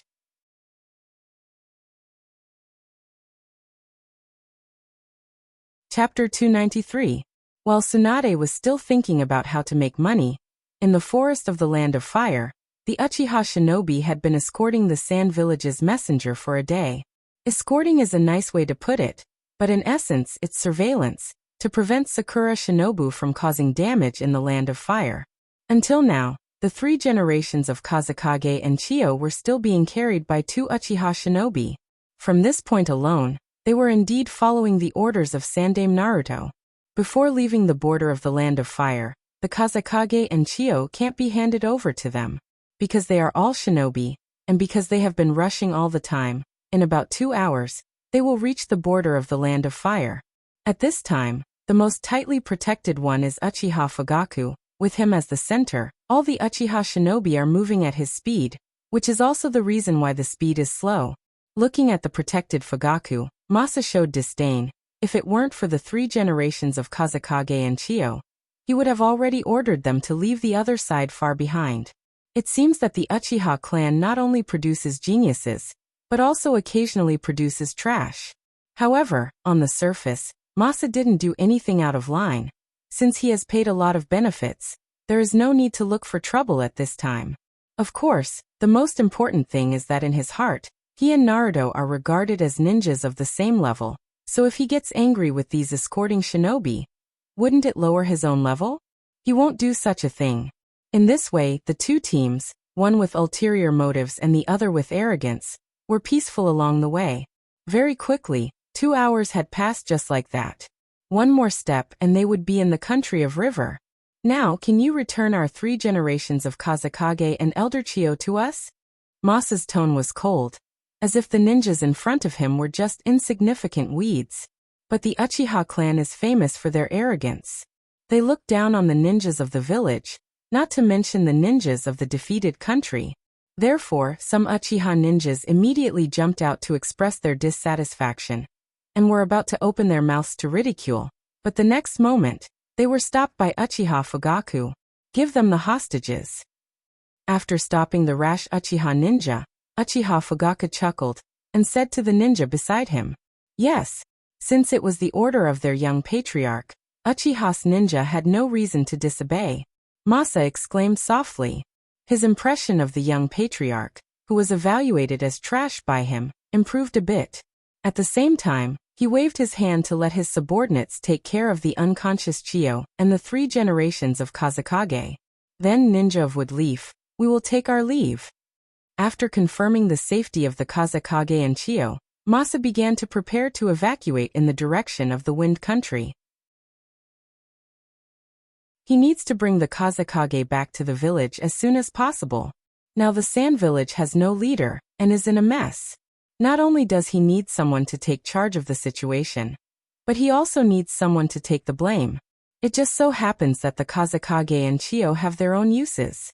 But after walking for a few hundred meters, he keenly felt that the surrounding environment was a bit abnormal, and the ground seemed to be fluctuating with chakra. Woodleaf's group of grandsons, are they going to use underhanded methods? Needless to say, a Kage-level ninja's reaction speed was very fast. In the next second, his hand seals were already completed. Brush, brush, brush. 3 earth walls completely surrounded Sakura Shinobu, and at the same time, the ground bulged upward, completely isolating them. Sure enough, the originally flat ground became like mud, and then countless explosive tags made a tearing sound, covering the ground. Woodleaf is really going to use underhanded methods. Standing in the crowd, Uchiha Fugaku looked at the explosion in front of him, and his heart burned with the joy of revenge. Then he waved his hand and said, "Do it!" As his voice fell, the 6 paths condensed into the Dragonfire Jutsu, under the blessing of the wind release, hit the Sand Ninja in the smoke. In the face of this fire jutsu, the earth walls naturally can't stop it, but the people who were brought by Masa are naturally elites. One of Sakura Shinobu's puppets threw out a few special steel wires in an instant.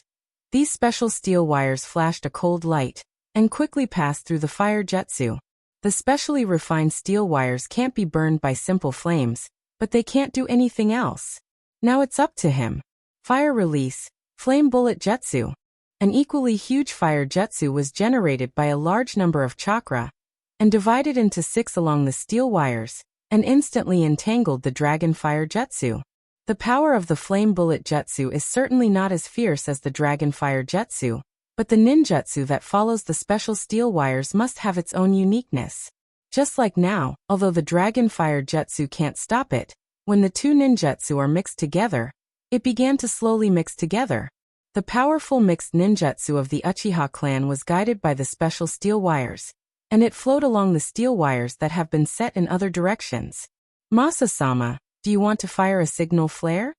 4 Sakura Shinobu's puppets protected Masa, the 3 generations of Kazekage, and Chiyo in the center of the earth, and one of them asked. "No hurry." Masa waved his hand.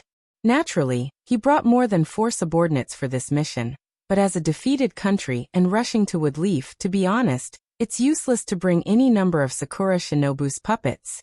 In addition, Sandaime Naruto's reputation is usually good, and they are going to deliver money, so they should be safe. So when Masa entered the Land of Fire, he brought 4 Sakura Shinobu's puppets, and the others were stationed in the land of Kawanoku. Therefore, he didn't expect Konoha's ninja to play this game. But when he calmed down, Masa found that things were a bit strange. Was this really an order from Sandaime Naruto? Or was it just a simple action by Uchiha Shinobu? The meaning of these two are naturally different. If it's the former, Masa didn't think about it and immediately left with the 4 people. But if it's the latter, do they really think I'm a clay figurine without any anger?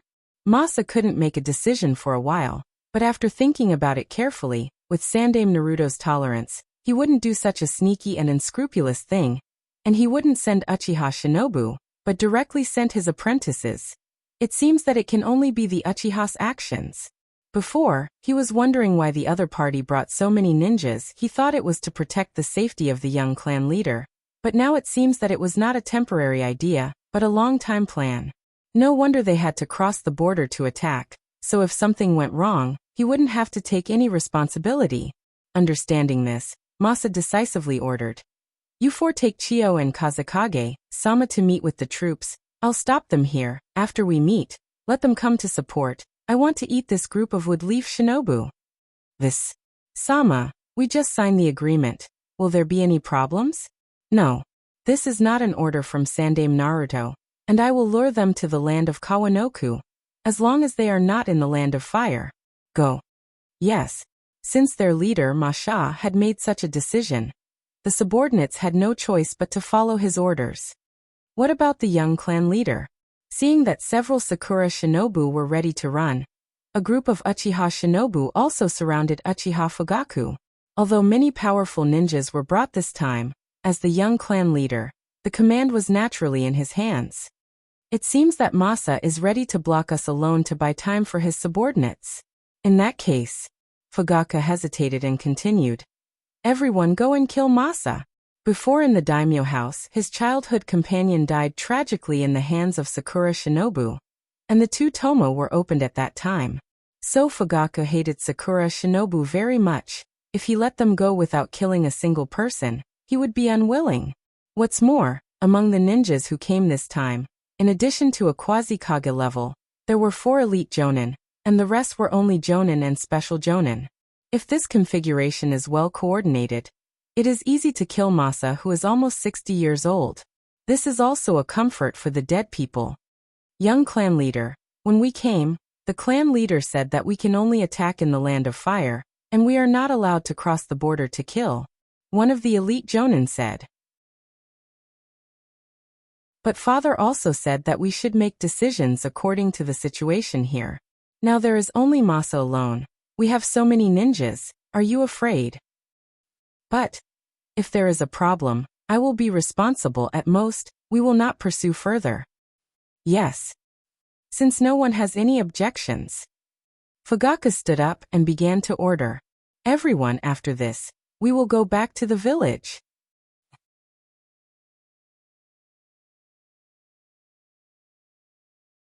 Chapter 294. Facing the attack of more than a dozen Uchiha ninjas, Masha didn't panic at all. Instead, he gave them the middle finger and turned away. Just a moment ago, he was still so unyielding and had the attitude of wanting to pick a fight, and now he ran away just like that? It seems that I'm not the only one who understands the essence of fighting and retreating. Seeing this situation, Uchiha Fugaku, who was a little worried, sneered and urged the other ninjas to catch up. After running for a few hundred meters, Masha turned his head and blocked the attacks of the 2 ninjas behind him. After opening a gap, he quickly rushed towards Uchiha Fugaku. For a time, countless kunai shot towards him like a net. Wind release, Great Weasel Sickle. A strong wind blew out mixed with wind blades, blocking the incoming kunai and directly shattering dozens of kunai in the front row. However, there were too many kunais. As the number of wind blades decreased, the kunais behind him were still as aggressive as ever. Seeing this situation, Masha could only open up a distance. Let's see how long you can last. Fugaku snorted. Masha didn't answer. Instead, he bit his finger and made another hand sign. Summoning technique. As the smoke dissipated, a huge iron fan appeared in front of him. There are always some famous weapons in the ninja world, such as the 7 swords of the mist, and the telescopic staff of Sandaime Naruto. And Mashle was famous for this big fan. Holding the fan, his momentum suddenly rose, and then with a dash his figure flashed, and he appeared above the head of a Uchiha ninja, and the big fan slammed down like an iron ruler. Bang! The ninja raised his kunai, but at the moment of contact, it was broken like rotten wood. Under the impact of the iron fan, he was directly sent flying, and no one knew whether he was dead or alive. In the next second, Masha opened the fan as if he had eyes on his back, blocking the fireball behind him. Then he suddenly jumped up from the ground. At the moment he jumped, 4 earth pillars rose up and stabbed into the air like spears. Masha somersaulted in the air, and avoided the earth pillars that pierced from below. At the same time, he waved the fan with his palm and directly cut the earth pillars in half. Even if he underestimated them before, he had to admit that this group of Uchiha ninjas really cooperated well, as if they had cooperated many times. But still, Masha didn't want to deal with more than a dozen people by himself. He just wanted to delay them and wait for Sakura Shinobu to come. Yes, that's right, follow me to the country. Masha fought and retreated, constantly dragging the Uchiha ninjas away from the border. Uchiha Fugaku didn't realize this. Although some of his clansmen were killed occasionally, in his opinion, Masha couldn't hold on for much longer. If that's the case, whoever can defeat this sand shinobi, Uchiha Fugaku, will definitely reward that ninja when he returns home. I'll even ask the patriarch to give you a chance to read the secret scroll of Uchiha. Uchiha secret scroll? Hearing the young patriarch's words, all the Uchiha ninjas couldn't help but be stunned. Uchiha secret scroll. Almost all the ninjas in the clan know about it, but except for the direct blood relatives of the patriarch, very few people can read it. The reason is very simple, because according to legend, it not only records the mysteries of the Sharingan, but also many high-level ninjutsu and forbidden techniques. The dignity of the Uchiha can't be lost. Many Uchiha ninjas looked at each other a few times and understood the passion in each other's eyes. Even if Masha's strength is strong, he is now almost 60 years old, and has long passed the peak age of ninja. How long can this old guy last? Since they don't participate in the war, it's very difficult for them to get merit points, and naturally, they won't get the opportunity to see the scroll of seals. Now that there's a scroll of the Uchiha clan, how many ninjas wouldn't be tempted? So in an instant many Uchiha ninjas rushed up again. But they didn't notice that a team of Sakura shinobu had circled around them from the side. Young patriarch, there are a lot of chakra behind us. When the censor ninja perceived the situation behind them, he hurriedly informed Uchiha Fugaku. What? From the direction of the fire country? Yes, they are very fast and they are coming in. Is there anyone else from Woodleaf? Fugaku asked doubtfully. After all, they came from the direction of the fire country. But soon he knew, because he could clearly see the figure of the attacking ninjas, but unfortunately, the one in the front was wearing the Sand Village's uniform. After receiving the order, Sakura Shinobu's troops immediately attacked here. In order to ensure that they could surround the Uchiha ninjas, they deliberately separated some ninjas, bypassed the perception range, and inserted themselves behind the Uchiha. So when Uchiha Fugaku saw a large number of Sakura Shinobu, he was a little desperate. Am I going to die? I am only 17 years old this year.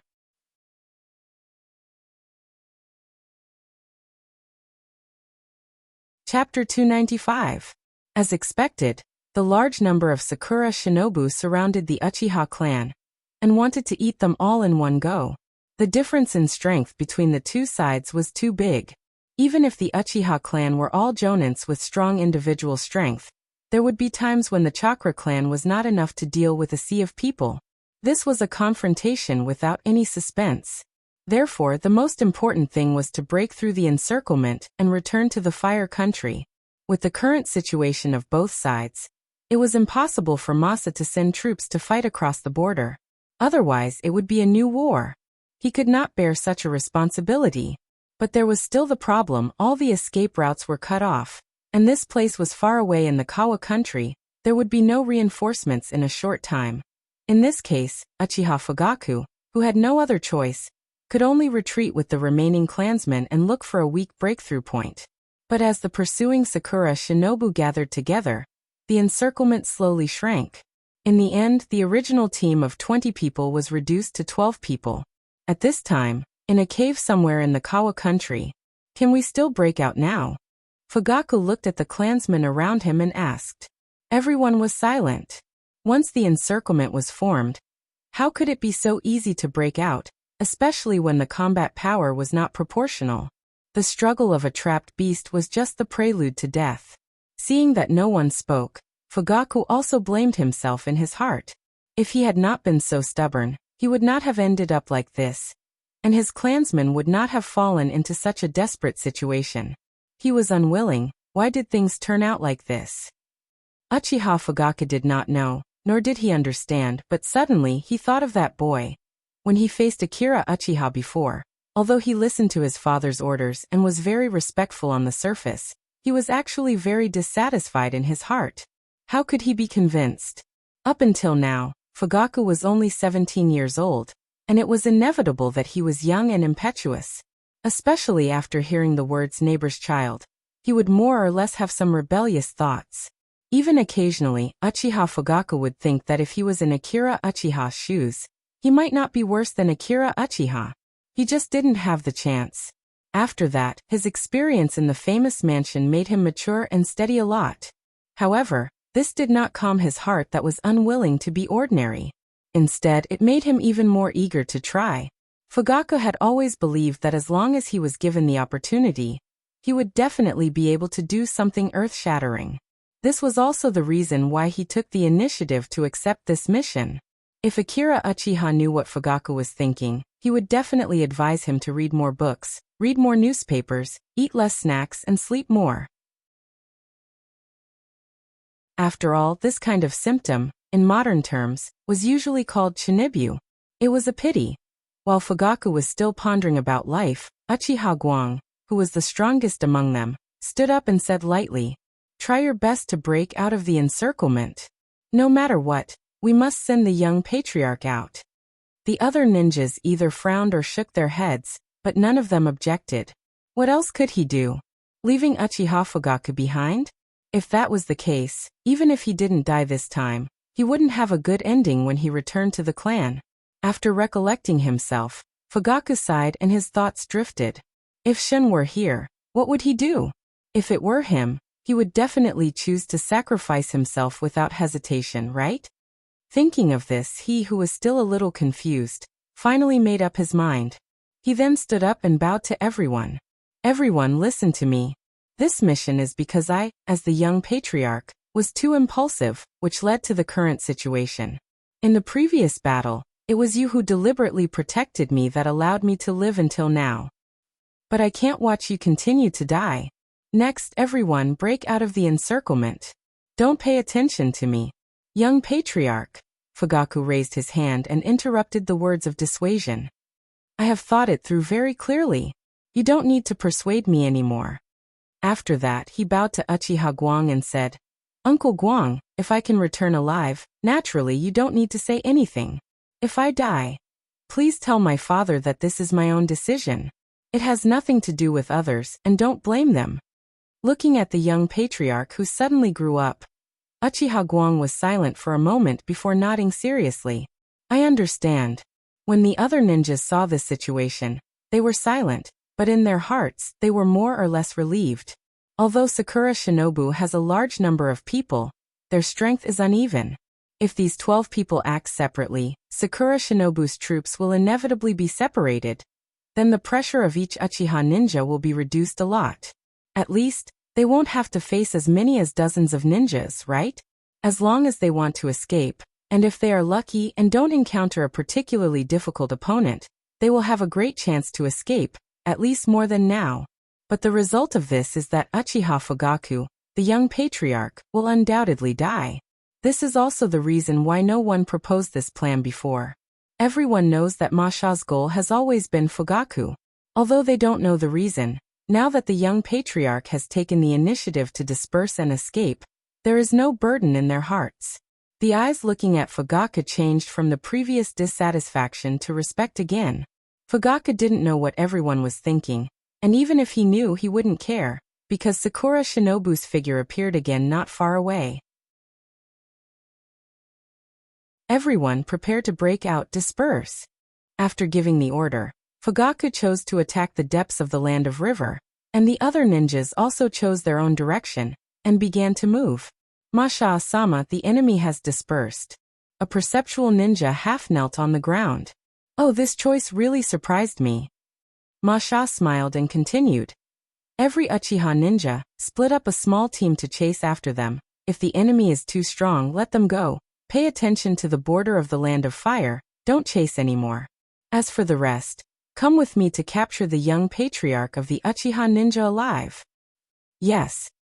5 minutes later, the besieged Fugaku glanced at the large number of Sakura Shinobu around him, and his eyes slowly became dignified. And then he clenched the kunai in his hand. Bang! He dodged a wind release, and then a streamer in the air, and finally killed the ninja who had been entangled for a long time. Damn it! Although he killed the enemy, Fugaku didn't have any pride in his heart, because before the enemy died, he also fiercely cut his leg. Now there are already 2 deep wounds on his body, one on his back, the other on his thigh, and the blood dripped on the ground, bringing a piercing pain. The most important thing is that although in order to save chakra, he has not used ninjutsu, but until now there is not much chakra left in the battle. Fugaku is not reconciled. He is really not reconciled. He is only 17 years old. He has no family. He has no children. He has not let Uchiha to rise. He only felt an incomparable fear directly piercing his heart. But after his heart was incubated, this incomparable fear turned into anger. This anger came so inexplicably, before Uchiha Fugaku himself reacted. This anger had already broken through his heart. Suddenly, he felt a tingling in his eyes, and the Sharingan that had been closed opened again, and began to rotate wildly. When he looked at it, the 2-tomo Sharingan has evolved into 3-tomo.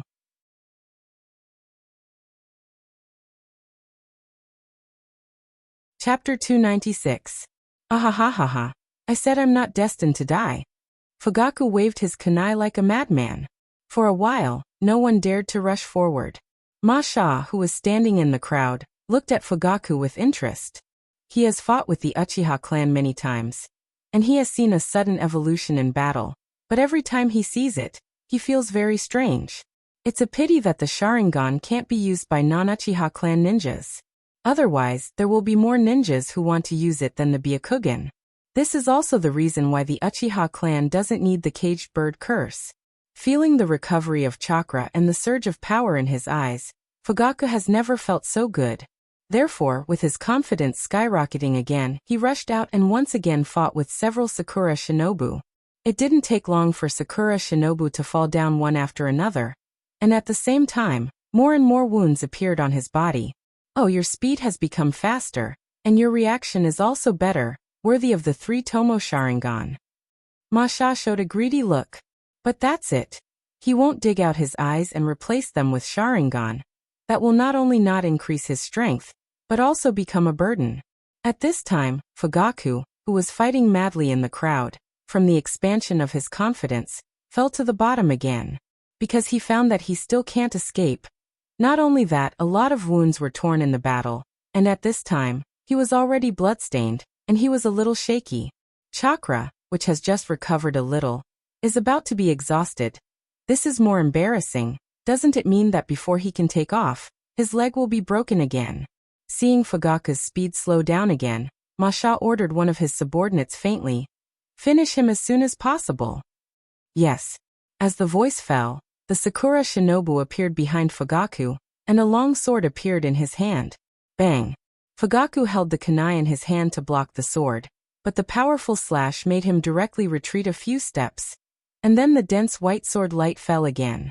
Countless blades slashed at Fugaku from all directions, but because of the 3-tomo Sharingan's dynamic bonus, the attacks that couldn't be seen clearly were barely blocked by him. But that's all he could do. The Sakura Shinobu chuckled, increased his strength again, and at the same time, jumped up, and slashed at Fugaku's throat. Fugaku quickly took out another kunai, and used the ring on the end of the kunai to block the opponent's broadsword. But this resistance only lasted for a moment. The Sand Ninja's sword suddenly flashed with a blue light, attached with a high-frequency lightning release attack. In an instant the kunai in his hand was cut off.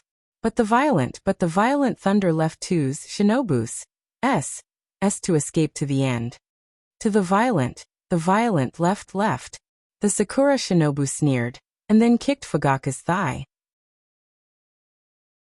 The leg that was kicked made the sound of bones breaking. Fugaku, who had never experienced such pain before, wanted to scream, but no sound came out. Then like a kite with a broken string he flew out, hit a stone, and rolled down the slope. Fugaku lay on the ground like a dead dog, breathing weakly, but he had no ability to fight. Am I going to die? He was a little desperate. Because no matter how hard he struggled, he roared in his heart he couldn't move. And the sound of footsteps getting closer and closer was like a countdown to death. No, there must be some way that I haven't thought of yet.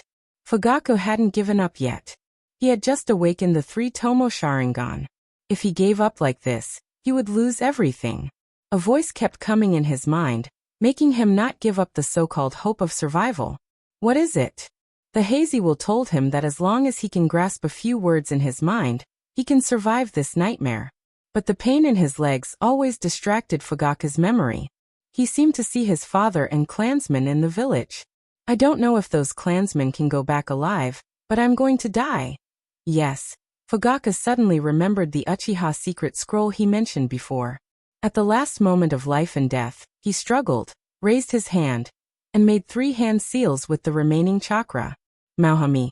Then, while endless pain came from his left eye, the ninjutsu from the Uchiha ancestor was successfully released. Izanagi. Is he dead? Masha looked at his subordinates and asked. He's dead, Masha-sama. That's good. I don't know what he saw before he died, but he smiled so happily. Masha looked at Fugaku's sweet smile and couldn't help but ridicule him. Sir, what about the body? Just leave it here. Those Uchiha ninjas who escaped will probably come back to collect the body. Let them bring it to Uchiha Mountain, ha ha ha ha.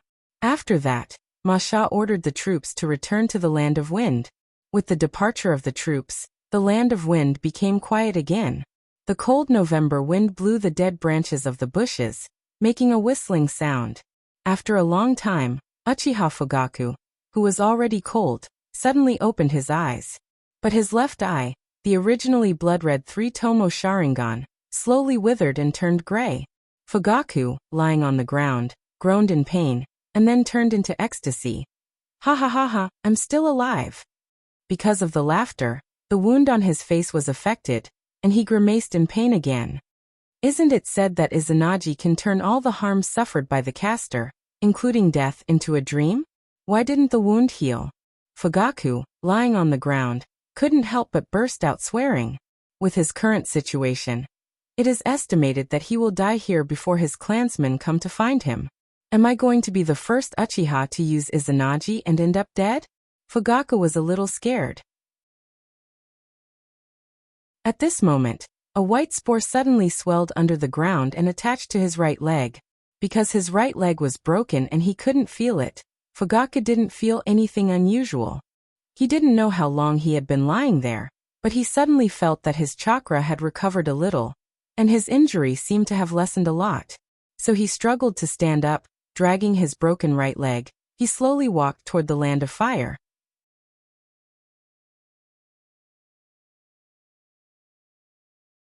Chapter 297. In the depths of an unknown underground, thick roots extended around irregularly, attached to the dry earth wall. Here, silence and darkness coexisted, gloomy and terrifying. Deep in the darkness, there was a huge stone statue of a human. The stone statue had 9 closed eyes, and its color and body were like dead wood. Below the stone statue, several pipes extended forward and pierced into the body of a white-haired old man. The old man leaned on a walking stick and sat on a stone platform. His expression was cold and indifferent, and the 2 empty eye sockets under his bangs added a bit of horror to his appearance. The old man looked at the darkness in front of him, or he could only see the darkness without eyes. But what does it matter? As long as he wants, the whole ninja world can't hide from him. The dark ground suddenly fluctuated, and it seemed to be slowly twisting, and finally, a pure white creature came out. Hey Madara-sama, you woke up so early this time. The white creature used an exaggerated tone to express its surprise, but no matter how one looked at it, it seemed to be acting. Well, how long have I slept this time? Madara raised his head slightly. Well, this. The white creature tilted its head and thought for a while, then said, 7,777 days. It's been 20 years? The old man's tone finally changed. After all, anyone who hears this number will feel too damn scary. Wrong, Madara-sama. The white creature waved his hand quickly. I got confused. This is the time I didn't take a shit. I'll go and count. Every day, I'll carve a scratch on it. Please wait a moment. Madara snorted, but he didn't say anything, nor was he impatient. For him, time is the most worthless thing. And white Zetsu, the clone of Hashirama's cells, can be regarded as a slow night's entertainment. 5 minutes later, white Zetsu, who finally finished counting the scratches, looked up excitedly and shouted to the old man on the stone chair. Madara-sama, I finished counting, a total of 186 days. Half a year. Madara nodded and then continued to ask, is there anything noteworthy recently? Yes. The 3 generations of Kazekage were captured by Orochimaru, Hatsuki Shigeru, Jiraiya, and Akira Uchiha, and then the Sand Village surrendered and signed the agreement. The Sand Village's defeat was expected. Madara showed a look of understanding, but then shook his head and said disdainfully, the 3 generations of Kazekage are really a waste, and each generation is worse than the previous one. I think Hashirama and I. You've been fighting for 3 days and 3 nights, and it's a clash of muscles, a contest of souls. I know. You've described it several times. For some reason, the old man felt that this sealed underground space was a little stuffy. What about the cloud and the rock? They're still fighting, White Zetsu said. Anoki, that kid really hasn't made any progress. White Zetsu asked. Then why are you helping him? If you didn't release the Hachibi, maybe the Shinobi World War would have already ended. I'm not helping Anoki, I'm helping all human beings. The old man replied faintly. He learned from the stone tablet that in ancient times, there was no chakra. People could only live on this land like the most ordinary creatures. Later, the Sage of the 6 Paths appeared, and he spread this invisible force in the world. Therefore, human beings have extraordinary abilities. Under the leadership of the Sage of the 6 Paths, human beings with chakra were like gods walking on earth. They built many temples, so that new believers from all over the world could share wisdom and love together. In that short period of time, human beings seemed to sublimate themselves calmly, transcend the shackles of the world, and achieve true peace. However, human beings are mortal and vulnerable to the temptation of arrogance, hatred, impatience, and greed. With the passage of time, some people began to tarnish the teachings of the Sage of the 6 Paths, distorting and abusing this power for their own selfish desires. Since then, wars have been born stronger, more direct, and more destructive wars. What followed was the fall of human beings, and the darkness that lasted for thousands of years. In Madara's view, the Shinobi World War is the peak of the expansion of darkness. If human beings want to embrace the light, they must bear the darkness. The deeper the darkness, the greater the pain, and the more human beings yearn for the light. And my Uchiha Madara. There was a flush on his face. I will be the one who lights the light. After a long time, White Zetsu looked at the old man sitting on the stone chair, and couldn't help but ask, Madara-sama, are you asleep? No, what's wrong? The guy named Uchiha Fugaku you asked me to monitor had an accident today. Then White Zetsu told Madara everything he saw, including all the things that Fugaku showed in the battle, incisively and in great detail. Finally, I went to check and found that the guy was dead, but he came back to life. It's Izanagi. The old man touched his empty eyes and continued. This technique can turn all the injuries, including death, suffered by the caster into a dream. But the price is that the eyes will lose the light forever. In that case, why didn't the guy's injuries get better? Otherwise, I wouldn't have to give him a little chakra. According to your description, he was lying on the ground, so the Sharingan only recorded his physical condition when he was lying on the ground, and the injuries were naturally recorded together. I see. White Zetsu nodded with satisfaction after getting the answer, and then asked, do you still need to monitor him? Just monitor him. Although Fugaku's left eye is blind, in Madara's view, it's not a big deal. As long as he wants, even if he is a waste, he can train him. Therefore, strength is not the key. It's good to be strong, and it doesn't matter if he is weak. The key is love. As long as there is love, the deeper the darkness, and the stronger the power of hatred. With the Manjikyu Sharingan, he can walk in the ninja world as a substitute for Uchiha Madara, and complete the preparation of the infinite Tsukuyomi. Fugaku has love, otherwise he will not choose to sacrifice himself to protect his people. But the only thing that dissatisfied Madara is that this person wants to do something, but he is a little cowardly. If that's all, at most he can be regarded as a low-level version of Flying Ape Nichiren. But the key is, his ability is not good, and he is overcautious. For example, in this incident, Since they knew that they fell into Sakura Shinobu's trap, they should have chosen to disperse and break out immediately. After all, the encirclement was not fully formed at that time, instead of breaking out at the last moment. That's why Madara said, after all, he has many candidates in his hands. Even if this generation is not good, he can wait for the next generation of ninjas to be born, or, the last thing he lacks is time. How is Nagato? He is still living in the cabin with Yahiko and Konan. While practicing, he occasionally goes to the nearby town to help ordinary people. Well, it seems that it will take a long time for him to grow up. What about the Sharingan? I have collected a lot of them, and they are all placed next to the Geto Mazo. Do you want to change them now? I can do it myself. You continue to monitor. Understood. White Zetsu nodded slowly, and like mud he slowly melted into the ground and disappeared. After White Zetsu disappeared, Madara slowly stood up, and without holding his crutch, he walked toward the Geto Mazo.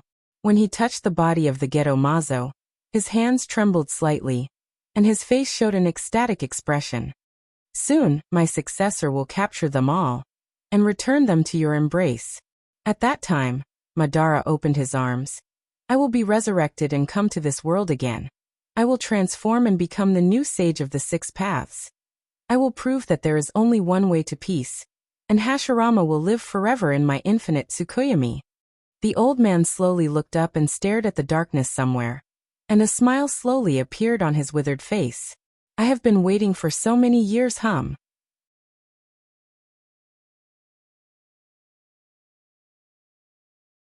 Chapter 298.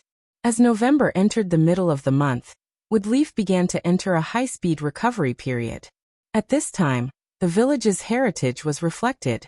Possessing the most fertile land, the most convenient transportation, and the best climate, Woodleaf seemed to have turned on the accelerator, and it quickly recovered its prosperity at a jaw-dropping speed. Countless commissions and tasks flew toward the Naruto building, which made Sandame Naruto's old face wrinkled like a blooming chrysanthemum. Therefore, when no one was around, he couldn't help but sing a song, which was said to be composed by a genin named Kuratsuchi. The spring breeze of reform blows all over the ground. Woodleaf people are really good, but as he sang, he found that too many tasks were not a good thing. The village sent out all the ninjas, but there were still a bunch of tasks piled up in the office. If it wasn't for the fear of spoiling things, Sandame Naruto was ready to implement the wartime policy and let the students of the ninja school graduate early. However, this can only be regarded as a happy annoyance. Other Kage can't even think about it. Especially Inoki. He was so anxious that he couldn't wait to immediately send 10,000 strong rock ninjas to hang the Raikage for 3 days and 3 nights. Before, because of the psychological shadow, Inoki always felt that Woodleaf was disgusting. Now compared to the Cloud Village, he didn't know whether it was an illusion or not, but he felt that Woodleaf became more handsome. It can be seen how much the Tsuchikage hated the Cloud Village. However, whether he was angry or happy, it had nothing to do with Akira Uchiha. Now he could only concentrate on the corridor of Woodleaf Hospital, waiting for the good news from the delivery room. Bah! It's the good news from the operating room. But then again, the whole operation took too long.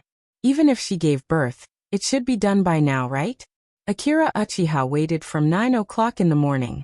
During this period, he only went out once. When he went to the hospital to buy lunch, he also bought some for Tsunade, who might be coming out soon. In the end, he waited until 4 o'clock in the afternoon before the lights in the operating theater turned from red to green.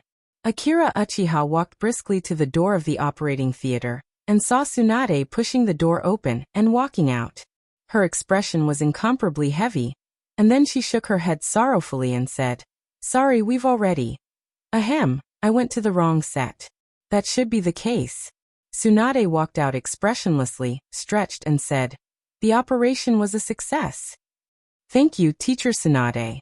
It's okay, I took your red packet of 300,000 taels, so you're the boss." Tsunade's voice was very loud, as if she was afraid that others couldn't hear her. It seemed that she had received some news again. But it didn't matter. Although Tsunade was greedy and shameless, he still had medical skills. Speaking of which, today's Tsunade was a bit radiant. Compared to his slovenly appearance a few days ago, He was like a completely different person. Tut tut, no wonder even a brat like Lugio has a crush on her. Brat, what's with that look? Nothing. Akira Uchiha shook his head and then said, just like one of your friends, who usually looks like a hooligan, but who knows that after dressing up, she's actually a great beauty. This kind of setting is very interesting, right? Interesting your head. If you read Jiraiya's erotic novels again, don't come into my house in the future. Just as Akira Uchiha and Tsunade stood in the corridor and talked, the entire Woodleaf Hospital was shocked. Patients kept coming out of the ward, wanting to see this medical master.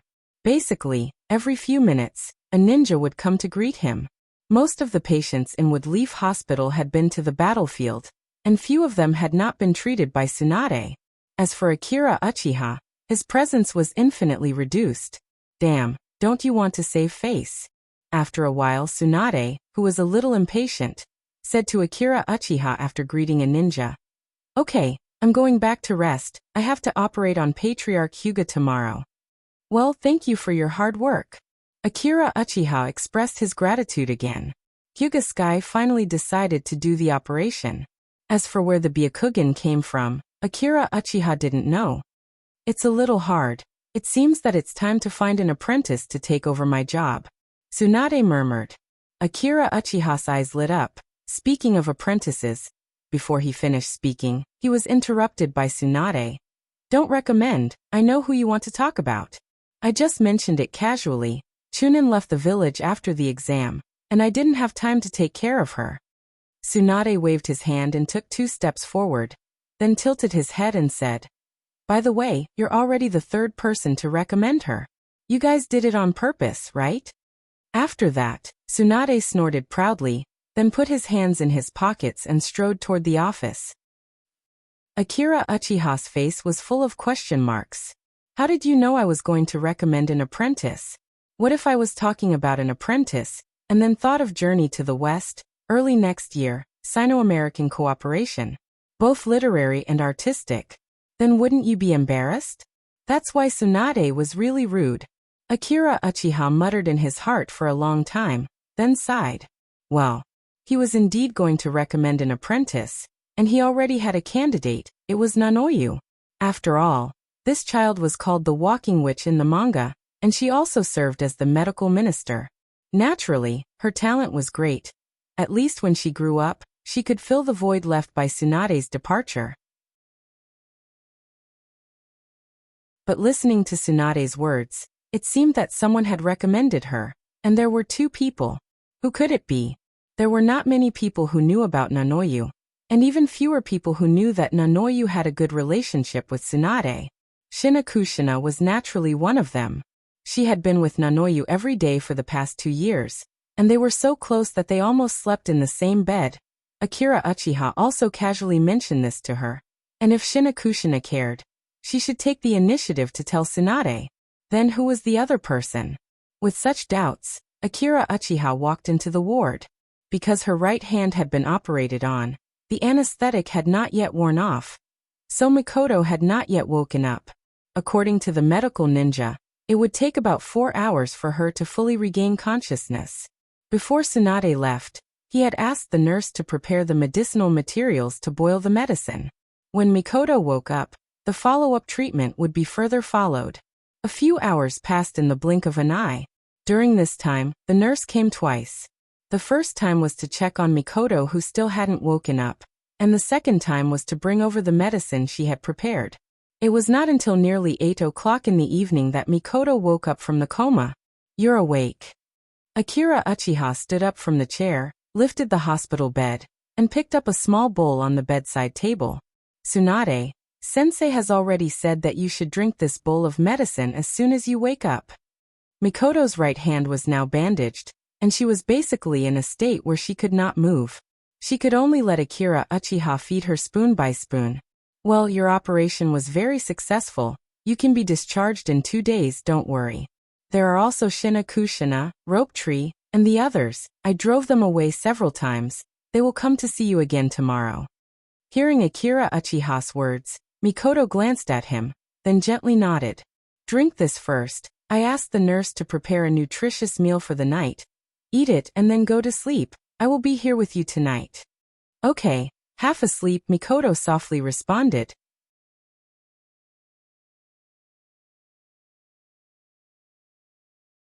Chapter 299. Being free from disease and disaster is the greatest happiness. For this sentence, Mikoto, who stayed in the hospital for many days, deeply believed. So 3 days later, she couldn't wait to remove the bandage, packed up her clothes and returned to the house she had been away from for a long time. The house was as clean as when she left. It can be seen that someone came to clean it every day. Touching the newly bought furniture, Mikoto couldn't help but smile. The next day, she got up early and walked to the training ground. According to the requirements of the Woodleaf Ninja Manual, each team has a quota of tasks to complete every month, but because of Mikoto's injury, she was directly released by Akira Uchiha in November. But since she has recovered, as a Jonin mentor, Akira Uchiha naturally has to gather his team members. But in fact it's only Mikoto and Shinakushina. As for Watergate and Rope Tree, one was taken to Mount Mayaboku by Jiraiya to eat insects, and the other was caught by Tsunade for special training. Since there are two of the Sannin, Akira Uchiha is happy to be free, but in exchange he must temporarily take care of Shinakushina for Tsunade. It's as if Tsunade used to take care of her. However, it's sad enough to think about it. Akira Uchiha found that his first team has not completed many tasks, and they are always in a state of shortage of people. She always felt that she was clearly an AD, but she was inexplicably positioned as a nanny. How could she explain this to them? Looking at the two girls whispering together in front of him, Akira Uchiha couldn't help but sigh. What are you talking about? This is a topic between girls, it's not something you should know. Shinakushina cutely stuck out her tongue. But I'm a Jonin now, and the Chunin registration form doesn't have my signature, so you can't go. Akira Uchiha deliberately made a serious face. If you dare, Mikoto and I will beat you up. Shinakushina raised her chin and waved her fist threateningly. Sure enough, this was the blood-red chili that everyone knew. After pretending to be a lady for a while, she had finally changed back. After the three of them fooled around for a while, Akira Uchiha cleared his throat and started talking about today's meeting. From next month onwards, our team will be carrying out missions, so we'll be training the two of you. Really? Upon hearing this, Shinakushina became very happy. To be honest, she had been in the village for the past 3 years, and there was no one to teach or supervise her. She had wasted a lot of time, which was why she was so excited. In comparison, although Mikoto was not as excited, she was also eager to try.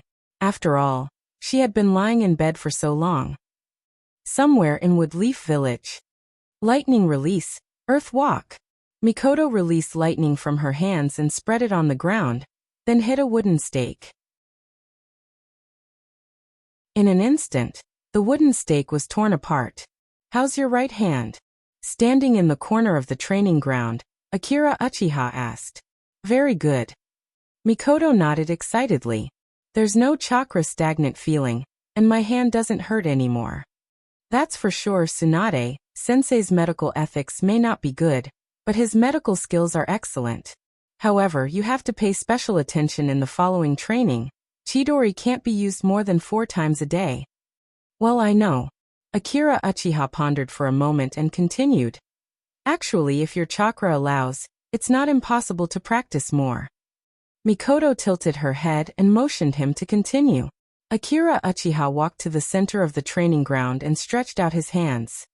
Tomushin. After quickly forming the hand seals, lightning release. Chakra quickly gathered on his right hand, then slowly let out a bird-like sound. But this wasn't the end. Akira Uchiha put his left hand on his right hand, and with the help of Chidori that was about to take shape, his left hand was also covered by lightning release, and then the two hands separated, but at the same time, they let out a bird-like sound. Chidori, double piercing light. After demonstrating ninjutsu, Mikoto couldn't help but ask. Why haven't I seen this before? Akira Uchiha laughed. This is something I slowly figured out after your hand had problems. In fact, there's also Rasengan, double piercing light. How about it? Isn't the name cool? But I can barely master Chidori right now. I'm not asking you to use 2 Chidori at once. I just want to tell you that you don't have to use your right hand. Sometimes your left hand is fine too. Mikoto nodded thoughtfully. But this move seems simple, but it's actually not that simple. For example, if you're right-handed and suddenly use your left hand to write or eat, you'll naturally feel uncomfortable. Of course, Akira Uchiha also saw a master who could write with both hands at the same time in his previous life, and the handwriting was very beautiful. This kind of skill is not something that ordinary people can use. Therefore, don't think it's troublesome. The more troublesome it is, the more benefits you'll get in the end. For example, Mikoto, as long as she can learn this training method, at least it's a relief for her meridians at her age. And in battle, her combat power will be stronger. At the same time, this move also has obvious benefits to improve the control of chakra. After teaching Mikoto, Akira Uchiha led the little fox to the other side of the training ground. The reason why he wanted to stay away was because during the teaching, not only did he have to explain a lot of details, but he also had to demonstrate ninjutsu, which is very disturbing. The movements caused by high-level ninjutsu are always huge, even if it's the most inconspicuous Rasengan. On the other side of the woodleaf training ground, the excited little fox and Akira Uchiha stood together. Is it still Rasengan? Akira Uchiha shook his head. Let's not talk about this first. I have something to ask you. What? Did you recommend Nanoyu to Tsunade-sensei? Shinakushina nodded honestly. Didn't you say that she's talented in medical ninjutsu? So I wanted to recommend her to Tsunade-sensei. Other than you, is there anyone else who recommended her? Shinakushina slightly panicked. I don't know. Akira Uchiha narrowed his eyes. Your face is red. Now you know how to lie to me? Shinakushina covered her mouth and said in a muffled voice, I promise not to tell anyone. How about this? I'll say the name. If yes, you nod. If no, shake your head. This way, if you don't say anything, it won't be counted as a leak. How about it? Shinakushina tilted her head and thought for a while, then she agreed. After all, if this kind of gossip didn't spread, she would feel very uncomfortable, like a fox scratching her heart. Is that person Rope Tree? Shinakushina. She guessed it right, no sense of accomplishment at all. Looking at Shinakushina's face, Akira Uchiha showed a look of understanding. It really is Rope Tree. Who would have thought? Who would have thought? Rope Tree, you thick eyebrows and big eyes guy, you actually betrayed the FFF group? Unforgivable.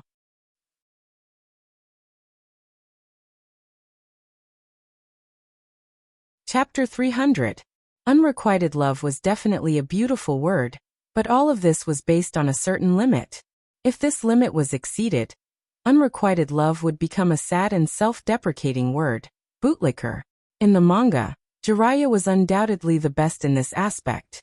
When he was young, he had unrequited love. Later on, he transformed from a bronze-level bootlicker to a hardcore bootlicker, until he had nothing. Of course, this was not a hint about Rope Tree's future. After all, Akira Uchiha was still waiting for him to give birth to his daughter-in-law. But a certain someone swore to the heavens that he would find a mature woman. The words were still ringing in his ears. Why did he suddenly change his mind? This was not to say that Yunayu was young, but because of her wandering from place to place when she was young, the 12-year-old looked like an 8 or 9-year-old. She was also much shorter than her peers. She could not be considered a mature woman. Therefore, Akira Uchiha asked around. Shinakushina's burning gossipy heart immediately threw her promise to Rope Tree to the back of her mind, and spilled everything like beans. In Shinakushina's words, Yunayu went to play with her every day. Rope Tree, who lived near the gate, often went to open the door. After a few times, he became interested in her. Later on, when Rope Tree heard that Shinakushina was recommending a disciple, he hurriedly went to find his sister. He wanted to use this relationship to win Yunayu's favor. Unfortunately, he bumped into the muzzle of a gun. Not only did Tsunade reject him, he even took him for special training. This was really a sad love story. However, Shinakushina did not care about Rope Tree's life or death. She was more concerned about her best friend. Chin, what about Yunayu? Didn't she already graduate? Why, is she not happy in the team now? Shinakushina shook her head. No, she just graduated half a year ago. She's doing low-level missions in Woodleaf. There's nothing to be happy about. It's just that you said she's talented in medical ninjutsu, but her sensei doesn't know any medical ninjutsu. Akira Uchiha rubbed his chin and said, "That's a problem. I've never heard of her current teacher. He doesn't seem to be very powerful." To be honest, this was the norm. Nanoyu was an orphan who grew up outside. Although he entered Woodleaf by relying on the woman from Root, that was the end of it. Firstly, she didn't show any talent. Secondly, she was too old. One had to know that she was the same age as Akira Uchiha and the others. They had already graduated 2 years ago, and had even been on the battlefield. On the other hand, Yunayu had only taken a crash course and had just graduated. There were many jonins in Woodleaf, but there were even more genin who graduated. Why not leave a good teacher to the children in their village? If it weren't for Shinakushina's face, it's possible that Sandame Naruto would have directly thrown Nanoyu into Chunin's class. This was also Tsunade's opinion. It's true that she didn't have time, but more importantly, she didn't want to casually accept a child to teach medicine, which led to the current situation. In the ninja world, talent is naturally very important, but so is the teacher. Akira Uchiha didn't know how Nanoyu stood out in his previous life, but it should have a lot to do with Root. Now that he's a little butterfly, it's impossible for her to enter Root. If things continue like this, it's not impossible for Nanoyu to disappear from the crowd. Well, if it doesn't work, I'll talk to Orochimaru-sensei. He has always wanted an assistant. Looking at Shinakushina's suspicious eyes, Akira Uchiha knocked her head and said, "Although Orochimaru-sensei's temper is a bit strange, but he also knows medicine." He added in his heart, "Especially the human body transformation. As for whether she will be trained to be as abnormal as Kabuto, that's the problem that Rope Tree has to consider. As a brother, he can only help here. Well, let's not talk about this." Akira Uchiha clapped his hands. "It's time to teach you ninjutsu." Shinakushina still wanted to say something, but in the end she didn't say it. She just pouted and looked like she didn't have the energy to do it. Although you used Rasengan before, you know what it is, so you still don't know how to use it, right? Yes. Great Fox said he would teach me, but he didn't teach me.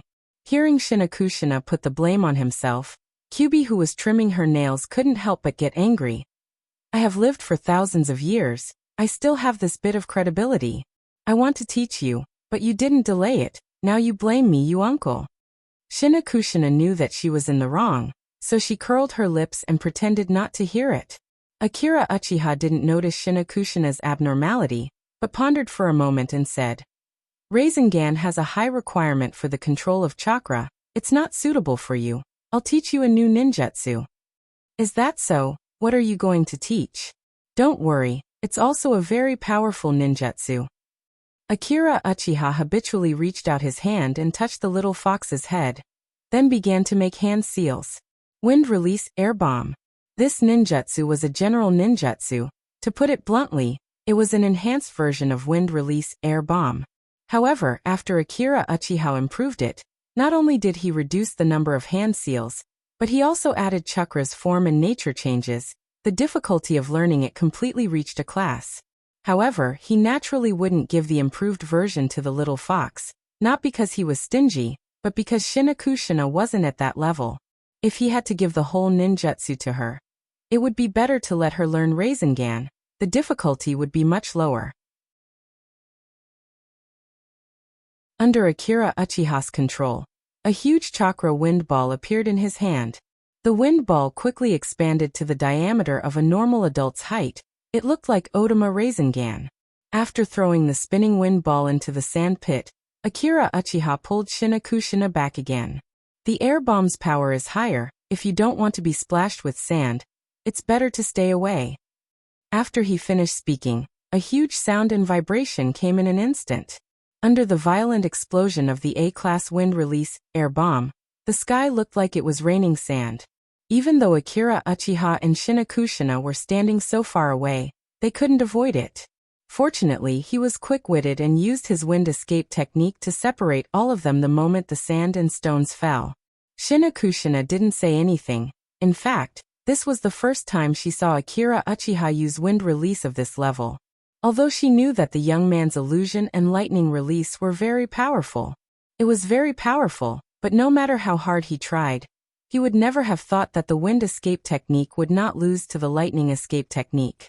Speaking of which, her element was also wind, but it seemed that she didn't use it much. Shinakushina thought, then slowly walked to the sand pit to take a look. She found that the originally flat sand pit had been directly cleared by the huge explosion and the rotating force of wind release. Only an empty pit was left.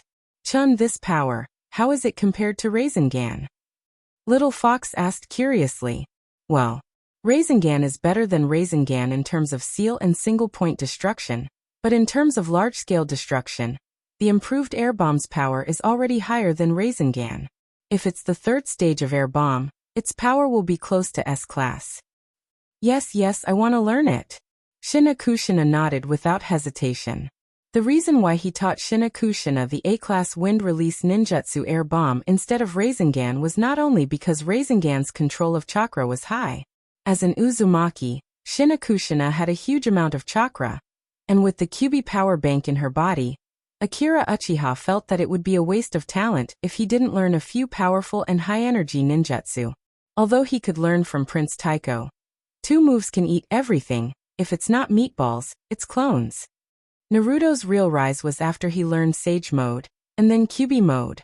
But before that, to be honest, he relied more on mouth jutsu. If he really wanted to compare, Sasuke, who followed Orochimaru at the same time, would have no problem killing him. So Akira Uchiha didn't dare to let Shinakushina learn from him. She could be a quiet cannon. Why would she rush in and kill a brittle skin? After that, under the urging of Little Fox, Akira Uchiha began to explain the hand seals to her and the operation of chakra in her body. In all fairness, Little Fox's talent wasn't low. He only explained 2 or 3 times, including the things to pay attention to in ninjutsu, and then let Shinakushina go to the side to practice wind release. The November sun wasn't hot, and it even felt warm when it shone directly on the body. Akira Uchiha was about to find a deserted corner and take a nap, but he heard footsteps coming from afar. These slightly heavy footsteps were obviously not made by 2 girls. When he lazily opened his eyes, he was surprised to see a figure in front of him. Uchiha Fugaku.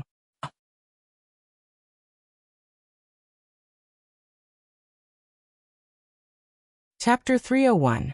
Looking at the figure in front of him, Akira Uchiha showed a surprised look. In the past, Fugaku always wore a black trench coat, and his hair was neatly combed. He always spoke with a smile, but in fact there was a sense of superiority. But now, his face was expressionless, but his eyebrows were full of worry. Moreover, he wasn't dressed like a ninja, but he was wearing a plain, loose kimono. What's more strange is that his left eye was covered with a thick layer of bandage. Is his eye injured? Akira Uchiha was puzzled, but he didn't think of Izanagi. After all, this kind of forbidden technique is rarely used unless it's a desperate situation. Speaking of which, since the last conversation, the 2 haven't seen each other for more than 10 days. There are no rumors about the Uchiha in the village, and similarly, Akira Uchiha hasn't seen the team escorting Sakura Shinobu. It's as if they suddenly disappeared. Looking at Fugaku's appearance, something must have happened. Chun suppressed his doubts and was about to stand up, but the young patriarch pressed down on his shoulder and sat down on the ground side by side, ignoring the dust in the air. After a long time, Fugaku opened his right eye and asked, "The sun is warm, it's really comfortable to bask in the sun. Why didn't I notice it before?" Akira Uchiha smiled and said, "It's easy to overlook things that are too common." Yes, especially for a clan like us who rely on our eyes, it's always easier to be negligent than the average ninja. We always like to look at the mountains from one mountain to another. Speaking of which, I've always felt that you don't look like a Uchiha clansman. Now that I think about it, it's because you don't have this kind of problem, or that kind of problem. Akira Uchiha was dumbfounded. If Fugaku is referring to Long Outyin, then he is indeed an atypical Uchiha. Fugaku continued his own words. "If I could be like you, I wouldn't be like this now." Akira Uchiha asked knowingly, "What's wrong? Did Sakura Shinobu attack you?" Fugaku shook his head and briefly explained the whole matter. Generally speaking, he did not exaggerate. With his relationship with Akira Uchiha, he could easily find out the truth by asking around. There was no need to play tricks on this kind of thing. However, he didn't mention how Izanagi managed to escape in the end. After Akira Uchiha heard this, he pondered for a moment and asked, "How are the casualties of our clansmen?" "In the end, including me, only 7 people managed to escape." Akira Uchiha shook his head. "You're too impulsive. The Sand Village is not something a single clan can fight against." "Yes, but it's too late to say that now." Fugaku's voice was bitter. "The compensation for the family members who died in battle has been distributed. As the person responsible for this incident, I have also resigned from my position as the captain of the guards." Akira Uchiha nodded and said, "Is there anything I can do?" Fugaku pointed at his bandaged eyes. "Something happened to my eyes during the battle. Can't be cured." "Yes, it's already blind." Akira Uchiha frowned. "What if you want a new eye?" Fugaku shook his head. The medical ninja in the clan said that the nerve tissue around the retina has been completely damaged, and a simple eye replacement is no longer possible. In fact, they have also tried this method, but in the end, they only wasted a Sharingan and didn't recover their vision. Otherwise, Fugaku wouldn't have found this place. Akira Uchiha didn't speak, but pondered for a moment. He can now basically conclude that the young patriarch used the forbidden technique Izanagi. If it weren't for Tsunade's casual mention before, and the obvious cost of using Izanagi, Akira Uchiha would have been deceived by Fugaku. As for why he didn't say anything, it's probably because he was afraid that Kuroda would raise the price and ask for this life-saving forbidden technique. Akira Uchiha smiled in his heart, but his face didn't show it. "You want me to help you find Tsunade-sensei, right?" "Yes, some time ago, Tsunade cured the Hyuga patriarch. His symptoms are similar to mine, I think." Akira Uchiha nodded. "That's right, but in fact, the risk is also very high, otherwise the Hyuga patriarch wouldn't have delayed until now." "I'm already blind. How bad can it be?" Akira Uchiha patted his chest and said, "Okay, leave it to me, I'll ask her, but you should have heard." Fugaku was puzzled. "What?" Akira Uchiha sighed. "I asked her to treat Mikoto, and she charged me 300,000 ryo." Akira Uchiha continued bitterly. "I'm her apprentice, but in front of money, she doesn't recognize anyone. Don't be fooled by Tsunade-sensei's appearance, but in fact, she has a belly full of evil tricks and corrupt medical ethics, so you'd better be mentally prepared." Fugaku is the young patriarch of the Uchiha. It's not that he can't afford 300,000 ryo, but think about it. Even his own apprentice, Tsunade, was so cruel to ask for so much money, then he must give her a few mountains of gold and silver. In short, brother Fugaku, you must explain clearly to the patriarch. Fugaku nodded. "I will definitely tell my father. After all, you can't get the money. In short, I'm already very grateful that you can help me." Akira Uchiha smiled. "It's my duty, it's my duty." The two stood up and walked out of the training ground. When they reached the door, Fugaku took Akira Uchiha's hand and said, "My father invited you to my house for dinner the day after tomorrow. You must come." Akira Uchiha pondered for a moment and said, "Thank you for your kindness, patriarch. I will definitely go." Seeing that he agreed, Fugaku turned around and walked towards the clan's land. "Young patriarch, the patriarch is already waiting in the study." After Fugaku returned home, a Uchiha Jonin approached him and said this. "Well, I'll go now." Fugaku nodded and walked straight into the house. There was only one person in the study. Uchiha was reading a book at this time. When he saw his son coming in, he raised his head and motioned Fugaku to sit down. "Father." Fugaku respectfully greeted and found a chair to sit down. "How's the situation?" "Shin has already agreed, but he said that Tsunade may raise the price." Uchiha nodded. "It's expected. Tsunade is from the Senju clan. Although he is not influenced by the older generation of the Warring States period, he is not a good person, so be prepared to bleed a lot." Fugaku couldn't help but ask, "Then why not ask Sandaime Naruto? We have suffered such a big loss this time. It's reasonable for the village to treat me." Uchiha interrupted him. "Yesterday, Flying Ape Nichiren showed me the Sand Village's accountability letter. What accountability letter? The Sand Village accused us of attacking them and breaking the treaty that has been signed, Fugaku said angrily. They are a defeated country, how can they blame us? Yes, the Sand Village is indeed a defeated country, but didn't our Uchiha also lose to Senju Hashirama? Uchiha slumped in his chair. Otherwise, I wouldn't be here today. I wouldn't be able to say anything if Sarutobi put a hat on my head.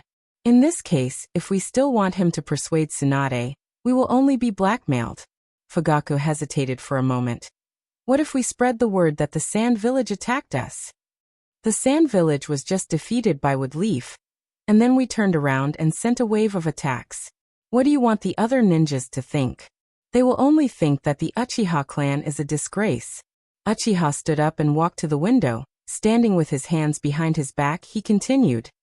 In the end, the root cause is still Naruto Sandaime. If he doesn't take the initiative to pursue the responsibility of the Sand Village, it's useless for us to do anything. Fugaku said angrily. Then we just let our people die like this? Aren't we Woodleaf's villagers? And that Shimura Danzo, what's the matter with him? He clearly promised us that no matter what happens. Slap! Uchiha walked in front of Fugaku and slapped him fiercely. Don't let me hear you say such stupid things in the future. You have to remember that what anyone promised you doesn't count. Only what you can control counts. Fugaku covered his mouth and looked at his strange father, then nodded. I will remember. After a while, Uchiha looked at his 17-year-old son and sighed, then softly said, You don't have to think about this anymore. You are now the young patriarch of the Uchiha clan. Even if you are blind in one eye, you are still the young patriarch of the Uchiha clan. In the future, you will also become the patriarch of the Woodleaf clan. Your every move is related to this clan. Be more mature in the future, and don't act rashly. Yes. Fugaku lowered his head and listened to his father's lecture. Also, if Tsunade can really repair your nerves, I will transplant my left eye to you. What? Uchiha waved his hand and said. Don't rush to refuse. For us Uchiha clan, you know how important the blood relationship is. When Madara transplanted his brother's eye, he opened the eternal Mangekyo Sharingan. I can't open the Mangekyo Sharingan in my life, but I put my hope on you. You may not be able to open the Mangekyo Sharingan, but if it's my eye, I think it shouldn't have a big impact. And I am old, I don't need to go out to fight anymore, but you are still young. Fugaku knelt on the ground, tears like a spring. Father, I will open the Mangekyo Sharingan and restore the glory of our Uchiha clan. Uchiha laughed. I believe after all you are my son. Fugaku wiped his tears and said, What about you? We have a backup Sharingan in our clan, it's better to, don't worry about me, I have my own arrangements. Uchiha touched his left eye and showed a strange smile.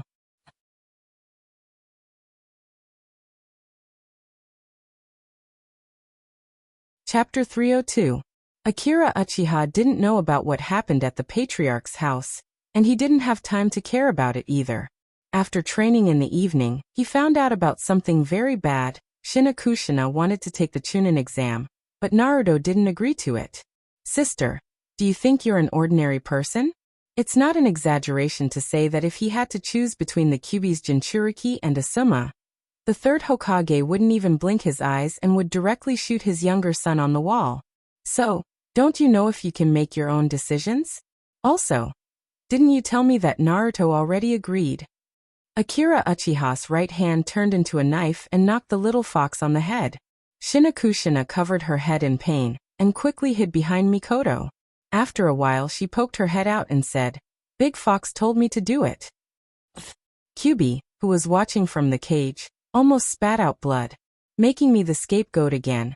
Akira Uchiha was unmoved by Shinakushina's explanation, and continued to ask, Did you tell Naruto about the Chunin exam? I did, but he was vague and said we'll talk about it later. Looks like there's still hope.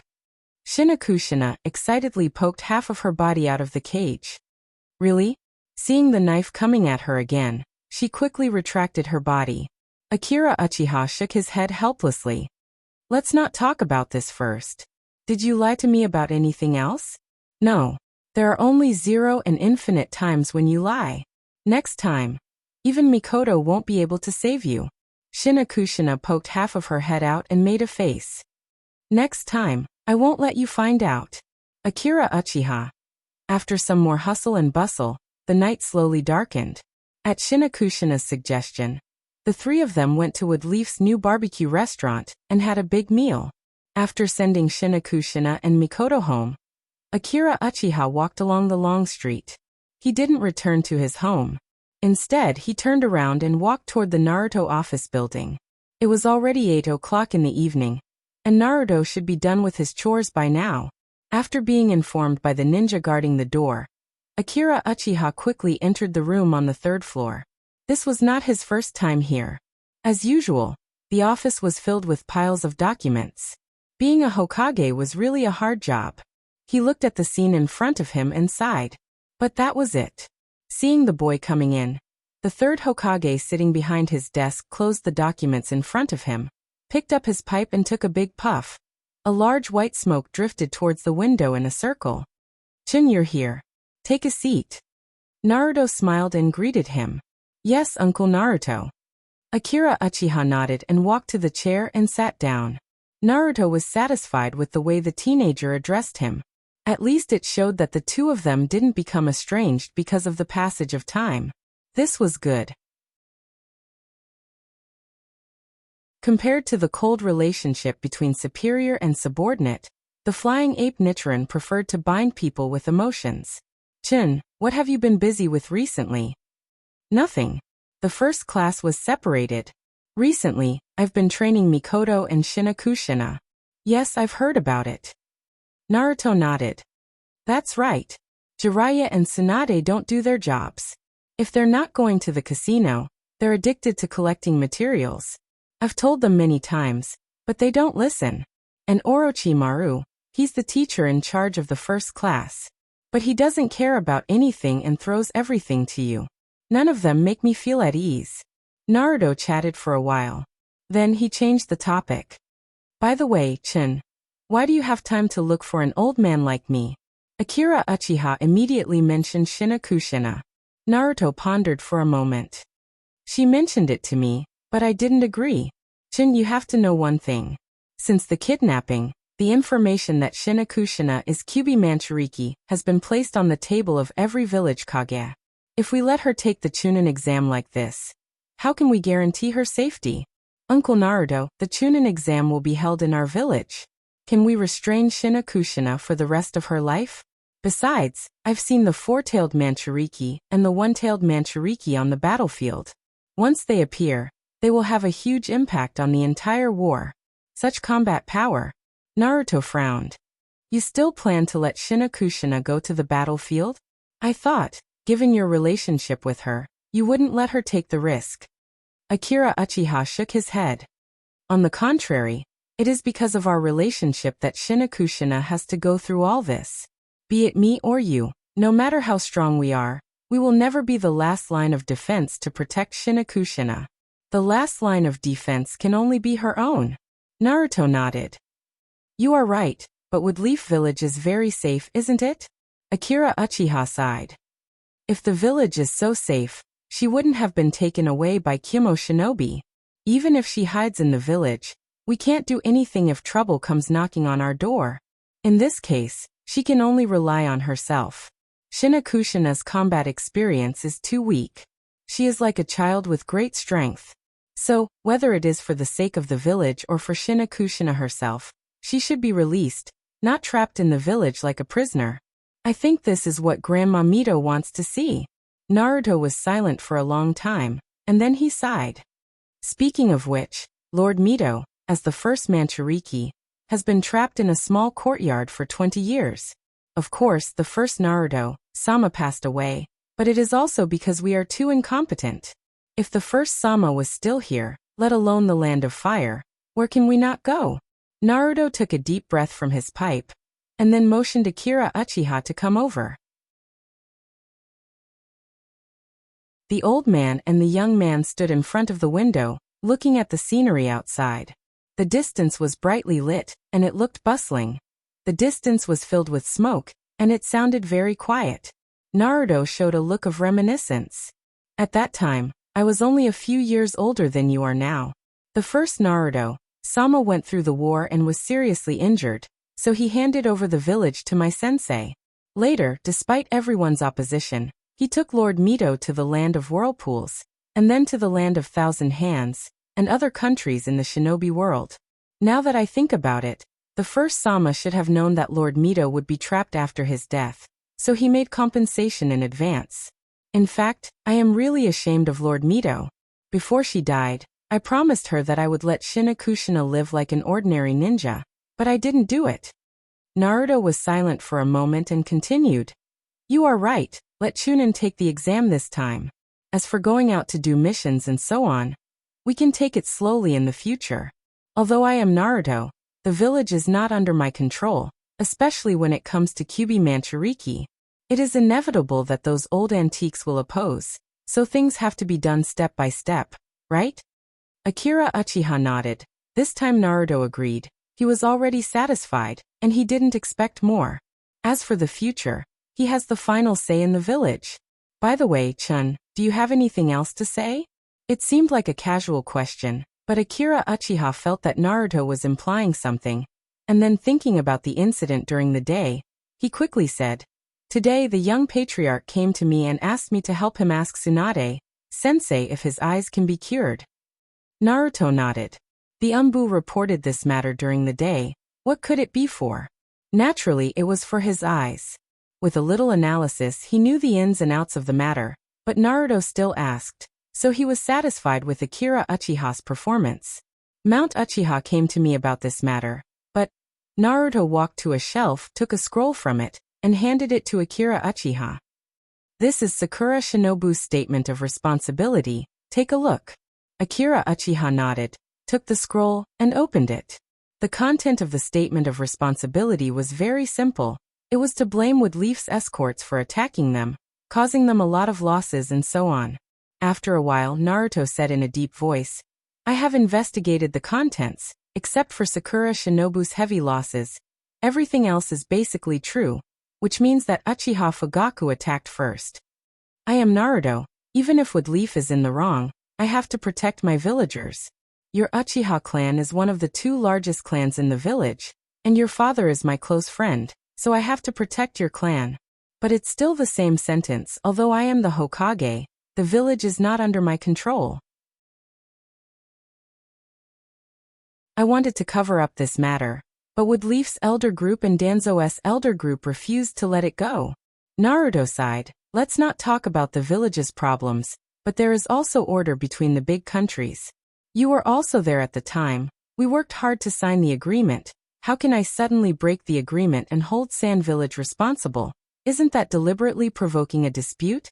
If I really did that, how will other countries look at Woodleaf?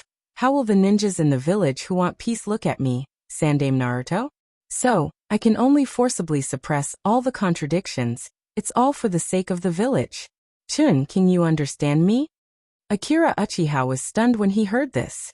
He finally understood why Sandame Naruto said so much. He was worried that he would be instigated by Fugaku and become alienated from the village. After all, his talent is too terrifying, and he's only 12 years old. He's like a piece of white paper, easily dyed black. In the end, Naruto took Akira Uchiha's hand and said sincerely, I know it's hard for you, your family, and I, Naruto, am also in a difficult situation. We will all reluctantly do this. After all, this village will rely on you in the future. Akira Uchiha didn't know how he walked out of Naruto's building, but his head felt dizzy. Speaking of which, if he didn't have a mature soul and already formed his own values, he would have been brainwashed by Sandame Naruto. But Akira Uchiha was also sure of one thing. The mouth-release jutsu really exists, and its power is amazing.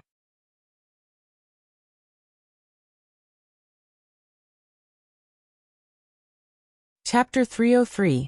At a certain training ground of the Senju clan, Tsunade leaned against a wooden stake, beaming with joy and in high spirits. She looked like she was in charge of everything. Actually, Sandame is right. He may have wronged Uchiha, but compared to the entire village, what is a clan? If there is a problem, let alone you, he can even abandon Hyuga. Similarly, Uchiha is even more right. As the patriarch, he should fight for the rights of his people. Akira Uchiha didn't say anything. He waited for her to continue, but his eyes signaled the rope tree lying on the ground to interrupt his sister. This was the first time he knew that Tsunade was so long-winded, and he already regretted accepting such a task. But then again, he had no choice but to come. He was going to the patriarch's house tomorrow. The so-called meal was naturally to give a definite letter and tell him what Tsunade's conditions were. Therefore, after meeting Sandaime Naruto, he came to Tsunade today without stopping.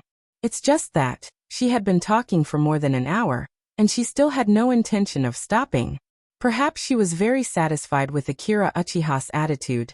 Tsunade smiled and talked for another half an hour. Finally, she coughed and began to make the final statement. There is only one reason for everything in the world. Everyone's position is different, so they have different views. So you understand what I'm saying, right? Akira Uchiha nodded. Tsunade-sensei, I understand what you want to say. What you mean is that Sandaime Naruto is right, the patriarch is right, and you are also right, right? Smart. But Akira Uchiha said word by word. This is not a reason for you to open your mouth and ask for a mineral vein. If you ask for too much, how can I say it? Tsunade raised her eyebrows, and it was as if she expected better from him. You still don't understand what I'm saying. With Woodleaf Standard as a medical ninja, he would be able to perform this kind of surgery in another 5 years. Could Mount Uchiha make his son wait for 5 years? That's why I'm the only one who can perform this surgery. I'm relying on my skills to earn a living. Do you still think I'm asking for too much? But Tsunade showed an impatient expression. He stood up and said angrily, no buts. You have underestimated the importance of Uchiha Fugaku as the young patriarch. You have also underestimated the financial resources of your family. It's just a small mine. Even if it's not a small matter, it's only average. She paused and said in a bewitching voice, think about it, we'll split it 30 to 70, and you'll get 30% of the profits. In the future, even if you are crippled on the battlefield, you will be able to live comfortably for the rest of your life without doing any missions. For some reason, this analogy made Akira Uchiha feel as if he wasn't wearing long johns and that his lower body was cold. Also, do I, Akira Uchiha, look like someone who lacks money? After doing so many S-level missions, the money I've saved is so much that I can't spend it all. Even if I add a zero behind it. Damn, it seems to be really attractive. Thinking of this, he patted his chest and said, Tsunade-sensei, don't worry. Isn't it just a mine? I must come. The squire's, cough cough, the patriarch's money will be split 30 to 70. Don't forget. Tsunade smiled and said, I'm counting on you. Then you can continue to train the rope tree. I'll go back first. Akira Uchiha walked around the rope tree. Then he stuffed the slug that was about to fall into his nostrils. Only then did he leave. The following days were very peaceful. Akira Uchiha guided Mikoto and Shinakushina in their cultivation when he had nothing to do. Or he would look at the scrolls. Soon the appointed time arrived. This was his second time entering the patriarch's house. Under Fugaku's lead, the two of them walked toward the main hall. Haha, our Uchiha hero is here. Apologies for not going out to meet you. After Mount Uchiha walked out of the main hall, his hearty laughter could be heard from afar. Patriarch, you are being too courteous. Akira Uchiha revealed a harmless smile and followed the patriarch into the main hall. This was a private banquet. Thus, only the three of them were in the main hall. After taking their seats, Mount Uchiha raised a cup of tea and blew at the steam coming from it. He said, speaking of which, this is only Shun's second time coming to my house. Fugaku invited you a few times, but you refused. Why are you treating me like an outsider? Patriarch, you jest. Haven't I been busy with the war for the past few years? How could I have the time? Mount Uchiha smiled and shook his head. You are still treating me like an outsider. However, speaking of the war, Shun, you have really made our Uchiha clan proud. Right now, everyone in the village is saying that you are the number one among the younger generation. Fugaku even asked me to reward you some time ago. Am I right? Seeing his father looking at him, Fugaku put down his cup and said to Akira Uchiha, "Yes. According to the clan rules, I should choose a ninjutsu from the Uchiha secret scroll to reward you." Uchiha waved his hand. "There is no need to go through so much trouble. I have already asked the ninjas to make a copy of the ninjutsu list. I will send it to your house later." Akira Uchiha hesitated for a moment. "Thank you for your kindness, Patriarch and Brother Fugaku. However, is there anything I can do for you?" Uchiha shook his head. "You have made a great contribution. This time you even went to Tsunade for Fugaku. There is no need for you to do anything. However, there is something I need to discuss with you. Please speak, Patriarch. You are now a Jonin. You are also the hero of the Woodleaf clan. The ninjas in the clan have always admired you." "Shin, do you think? When will you be returning to the garrison? I have already reserved the position of squad leader for you." Akira Uchiha knew that it would not be easy to get it. However, he did not expect it to be this difficult. He laughed inwardly. However, he did not hesitate. "Since Patriarch has said so, I will not refuse. However, I am still in the first squad. What about Naruto Sandame? It will be fine. I will take care of Flying Ape Nichiren." Akira Uchiha nodded. Although he did not know where the Patriarch's confidence came from, he would just leave it to the two of them to argue. Since they had finished talking, he did not want to beat around the bush. Instead, he directly talked about Tsunade's conditions. "What? A small mineral vein?" Uchiha did not respond. However, Fugaku could no longer hold himself back. "Shin, did you hear it wrong? Tsunade really said that?" Akira Uchiha nodded honestly. "Yes. At first I thought I heard it wrong. Later, when I asked her again, she did not even care about me. She directly kicked me out. But this is too much." Fugaku gritted his teeth and shouted at Uchiha, who was in deep thought. "Father, we do not want to treat it anymore." "Alright, shut up." Uchiha glared at his son. Then he looked at Akira Uchiha. "Tsunade really insisted on this price?" "Yes, Patriarch. She also said that she is the only one who can perform this operation." Uchiha nodded. He did not doubt this statement. After all, he had never heard of anyone who could restore their vision after using Izanagi. If it was really possible to simply replace one's eyes, then it would not be called a forbidden technique. Previously, although he had asked Akira Uchiha to inquire about it, he did not have much hope in his heart.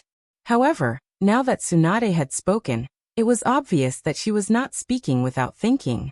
In fact, all he needed was a mine in exchange for his son's vision. Uchiha was willing to do so. A mine would have an impact on the Uchiha clan. However, the impact would not be too great. However, he was not willing to accept it. All these years, Tsunade seemed to be squandering. However, in fact, she was slowly transferring the Senju clan's assets to the village. In layman's terms, she was gradually transforming the family business into a state-owned enterprise. Therefore, it would not be long before this small mine fell into the hands of the third Naruto. Therefore, Uchiha was not willing to accept it. He would rather give money than this strategic resource. However, what could he do? In the end, he had not mastered the core technology. You're tuning into the Earbook Haven YouTube channel. Don't forget to subscribe and join us on this journey to catch the most captivating stories.